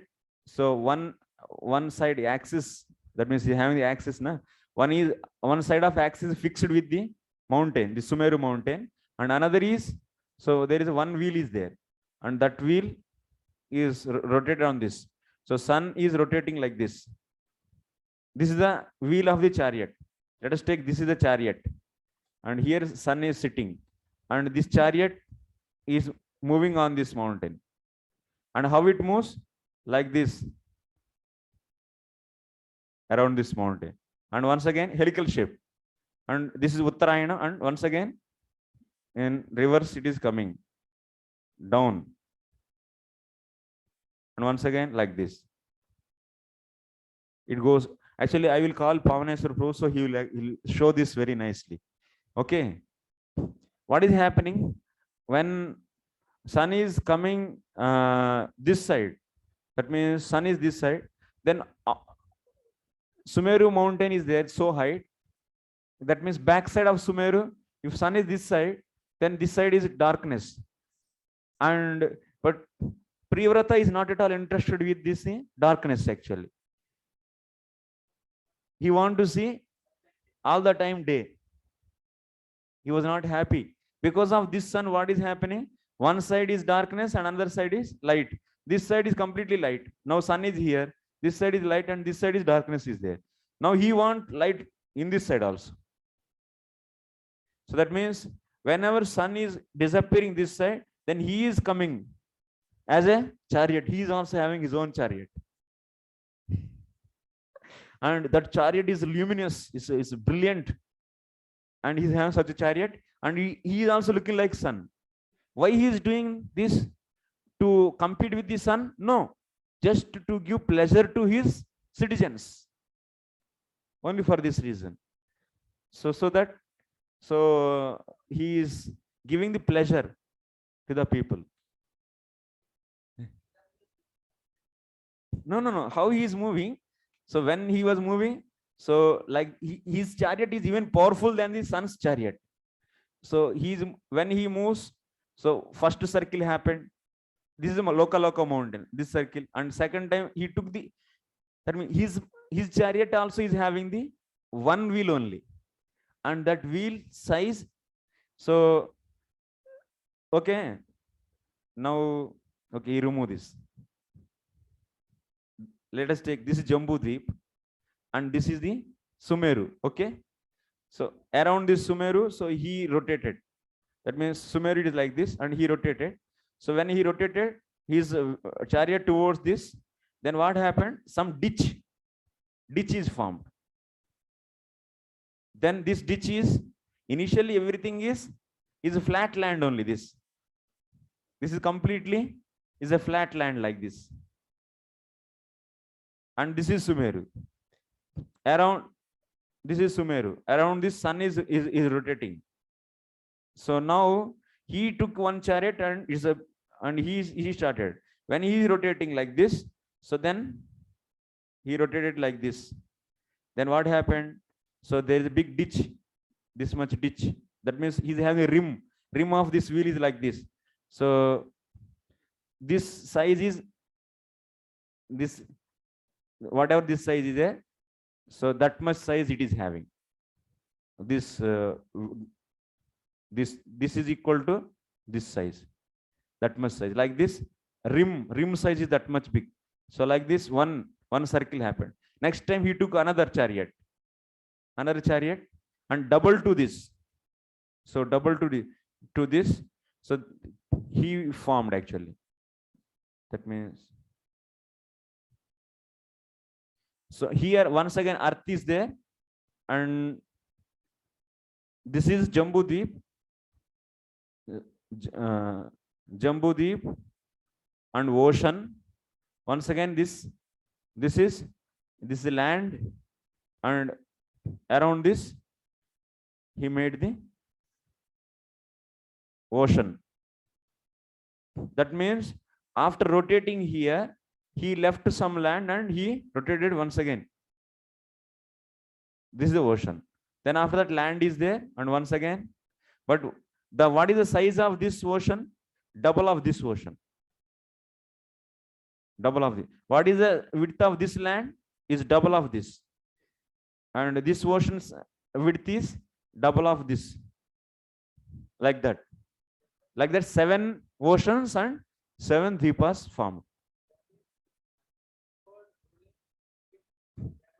No. Before Privrata, there was no this kind of deepas. Only flat. No water, nothing. No. Ocean was not this. Because he's so powerful, he filled everything. Huh? Every time it happens. Parivrata comes every time, na? In every creation it comes. So like this. So that means he got such a power. He became parallel to sun. So that's the point here. So Pradakshani Kurvan, he doesn't want to see the night for his people. So how this is happening? So now you see, in the summer season, this sun, normal sun is giving so much heat. Okay, so in summer season, but Privrata, so it comes in another time, na, actually. So opposite, other time to the normal sun. At that time, then whole climate is so pleasing. Let us take summer time, and because of normal sun, there is so much scorching heat. Then when Privrata comes, that means first 12 hours, so normal sun is there. Then at that time, so much heat is there, summer season. Then what will happen? So in the next 12 hours, Privrata come, and because of him, he is giving such a cold. So even it is better than the moon. He is giving cold also, not just only heat, not only heat. And in the winter season, in the daytime, so sun is very dim and so much cold. And when Privrata comes in the another 12 hours, so it's heat, more heat than the normal. That means he is pleasing. He is moving. That means he is having the 2 portions. One Privrata is moving all the 12 hours, and another Privrata is ruling. Expanded himself. Kaya Vyuham is there. Vyuham. Kaya Vyuham.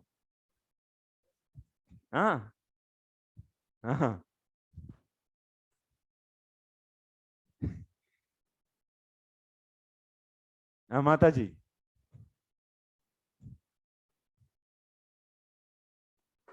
Hare Krishna, Prabhu. Ah. Prabhu, in Priyavrat's ruling time, there was no night. Huh? Prabhu, when Priyavrat was ruling, then there was no night that time.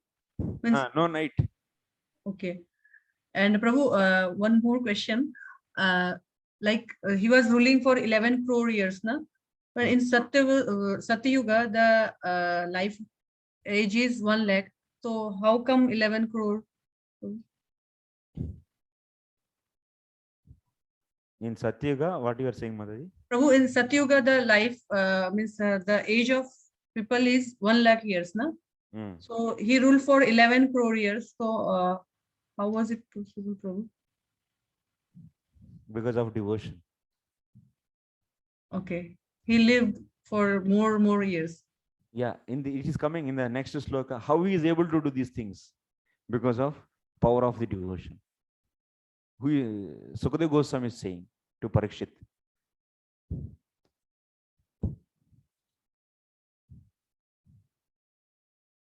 So next sloka. Yova uha tad radha charane charana nemikruta parikhataste sapta sindavah asan yata eva krutaha sapta bhuodipaha. When Priyavrata drew his chariot behind the sun, the rims of his chariot wheels created impressions that later became 7 oceans, dividing the planetary systems known as Bhumandala into 7 islands. Okay, it's clear. Jambu Plaksha Shalma Shalmali Kushaka Kraunja Shaka Pushkara Sangyas Tesham Parimanam Purvasmad Uttar Yatha Sankyam Digunamanena Bahi Samantaha Upakruptaha.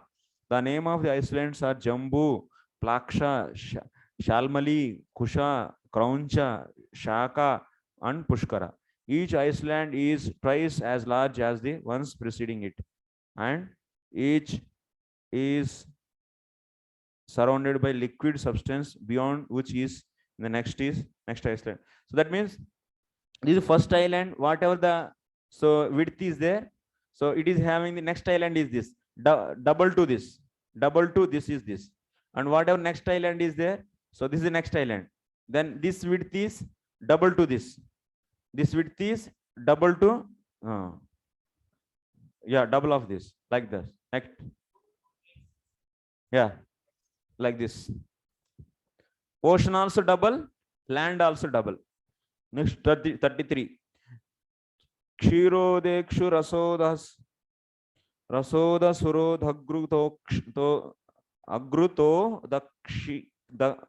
agrutoda kshirodadhi mandhoda shuddhodaha sapta jaladhayaha sapta Dipaparikha ivabhyantara dvipa samana ekaika shena yathanupurvam saptaswapi bahirdvipeshu pratakparita upakalpitasteshu jambvadishu barhishmati patiranuvratanatmajana gnidre dma jihva yagna bahu hiranya reto Gruta Prushta Medha Tidhi Tidhivi Tirohotra Sangyan Yatha Sankhe Naike Kasmin Ekam Eva Adipatim Vidhade. Is having 10 sons. In that 10 sons, 3 became Paramhamsas. Okay. Out of 10, 3 became Paramhamsas, Kavi and something. And 7 remaining. For the 7 people, he gave 7 islands. Kam Khatam. Next. 34. Duhitaram chorjvaswatim namo shanase prayachadhyasya masi devayani nama kavyasuta.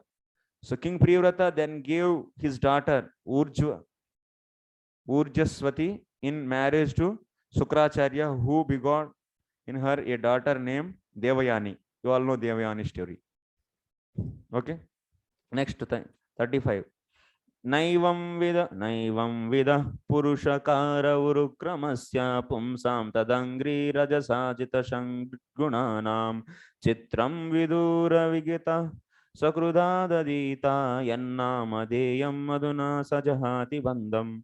My dear king, a devotee who has taken shelter of the dust from the lotus feet of the Lord can transcend the influence of the six material whips, namely hunger, thirst, lamentation, illusion, old age, and death. And he can conquer the mind and five senses. However, this is not very wonderful for a pure devotee of the Lord, because even a person beyond the jurisdiction of the four castes, and in other words, an untouchable, is immediately relieved of bondage to material existence if he utters the holy name of the Lord even once. So write the question actually. Please explain the way Priyavrata ruled his kingdom and ruled his kingdom, comma, his enjoyment.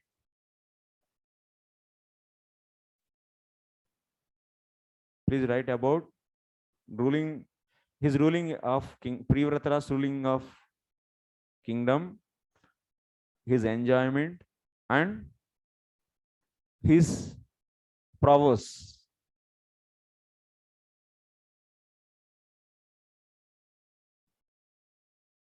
How many marks? Is 7 marks. 10. 10, huh? 10 marks. Okay. You have to write this. How he was ruling, how he enjoyed with his wife. And that means main point is dustarkyam. That means simultaneously having the enjoyment and also not having. Vishaya Sakti is there, Vishaya Sakti Abhava is there. That you should mention.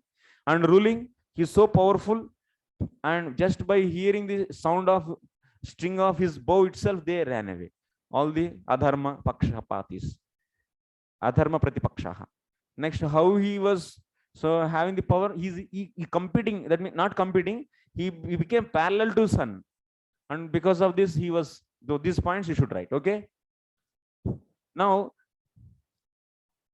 how Priyavrata got so such a power as explained in the 5.1 SB 5.1. How he got, then make the question. How Priyavrata got such a power in ruling and enjoyment, and also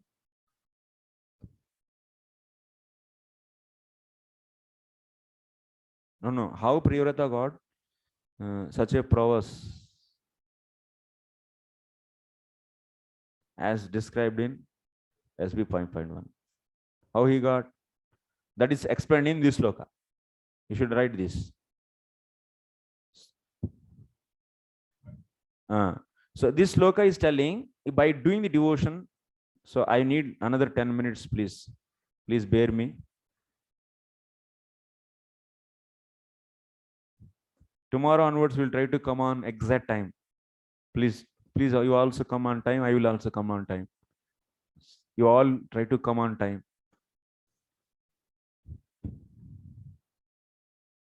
35 na answer. So 35 is the answer. So in that 35 it is said, by doing the bhakti, what is happening? Even a Chandala is getting purified. So that means, first of all, he is saying that the one whoever is controlling the senses, he can do anything. And by doing the bhakti, one can easily control the senses. So he is giving example, even a Chandala can be, that means immediately coming out from three things. Bhakti is clearing three things. What are those? Here Sridhar Swami is giving the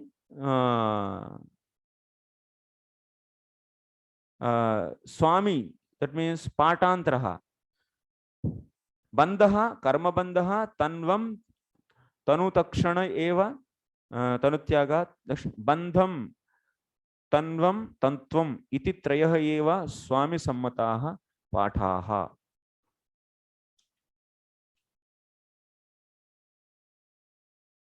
Jahati Bandham is there na in this sloka. In the 35th sloka, what is there? Bandham word is there or not? Bandham word is having, Sridhar Swami is considering the alternative readings for this. Bandham, Tanvam, and Tantum. That is Tattvam. by doing the bhakti, bandham will be over, means karma bandhanam will be over, karma bandham will be finished. Tantvam means what? Tanvam means what? That means material body will be destroyed. Material body will be destroyed. Next, tattvam means what? Tattvam is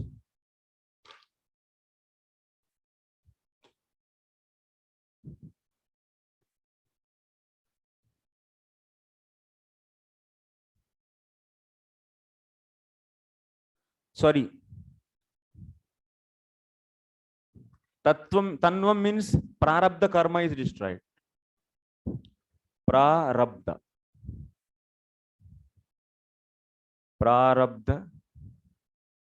karma is destroyed. Okay. Tattvam means stula and sukshma dehas are destroyed. Material stula and sukshma dehas are destroyed. So by doing bhakti, what is happening? Karma bandhanam is finished, prarabdha karma is finished, stula and sukshma dehas are finished. So write the 2 marks question. By doing bhakti, what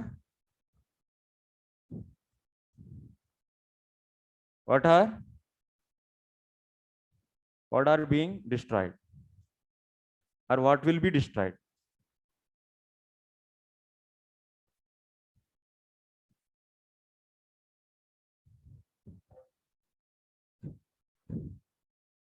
So then you should write bandham tanvam tattvam.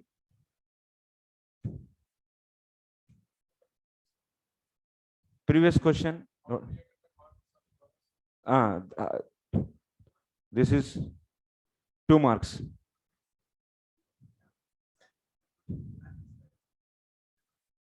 Doesn't want, but bhakti can do, but devotee doesn't want.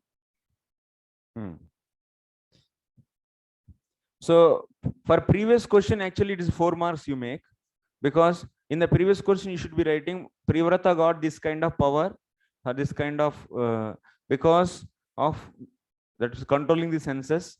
So controlling senses can be easily possible, or conquering of the enemies. Controlling senses means conquering the enemies. So that can be easily possible by the devotion. So why? Because by doing the devotion, so even a Chandala is delivered from the his position. Is immediately being Savanaya Kalpate. And by doing the devotion, bandham will be destroyed. By using devotion, tattvam, that means stula sukshma deham is destroyed. Like this you should write. That is the total answer for that question. Next, 36.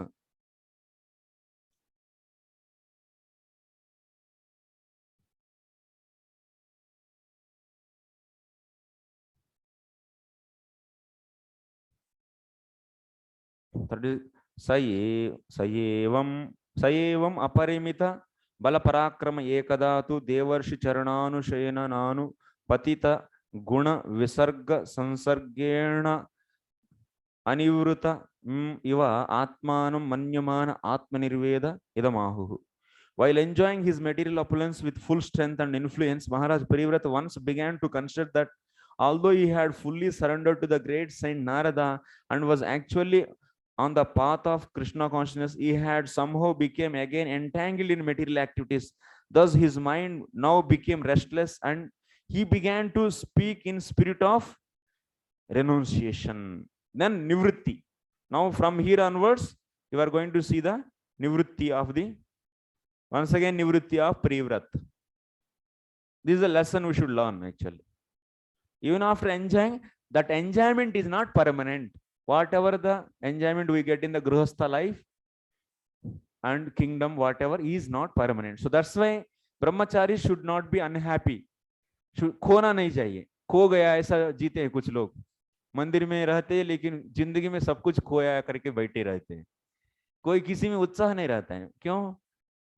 तो car लेके पति पत्नी आया और अच्छे से devotee सेवा कर रहे हैं और ये ऐसे ही कोने में बैठ के देखते रहते हैं और बस सोचते हैं अरे भाई मैं तो कुछ खोया क्या, तो मैं तो रॉन्ग स्टेप डाला क्या, ऐसा सोचते रहते हैं. अरे भाई रॉन्ग स्टेप किंग स्टेप कुछ नहीं, आगे बढ़ो. क्योंकि वो भी एक दिन छोड़ना ही है। जो आपके सामने दिख रहे हैं पत्नी के साथ, वो पत्नी भी वो और पति दोनों, तो वो घर छोड़ के अल्टीमेटली आपकी पात में ही आना है। वो लोग भी ultimately they should come into the shelter of the Lord fully, live that luxurious life, everything. Okay, so that's why खो जाना नहीं चाहिए। Already you are in a progressive stage, you are in higher stage. Don't look back for the down stage. पीछे जाने के लिए कभी सोचो मत, आगे बढ़ो और भी आगे बढ़ो, परमहंस बन जाओ, सन्यासी बन जाओ, ये सही होता है। Okay this is the lesson you should learn from the, what is the lesson from the Priyavrat story, right? 2 marks.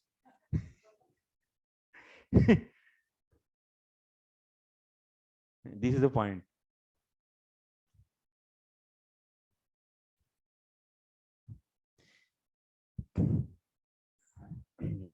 अभी थोड़ा सा हरी हूं मैं, थोड़ा भागना है अभी मुझे। हाँ, टाइम ऑलरेडी ओवर हो गया, बहुत 6 श्लोक बचा है।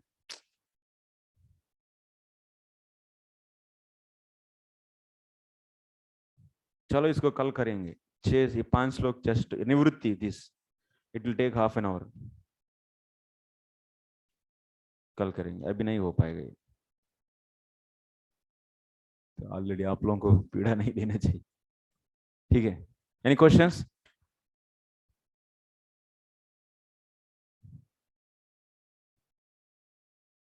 No question. Thank you very much. Prabhupada की जय।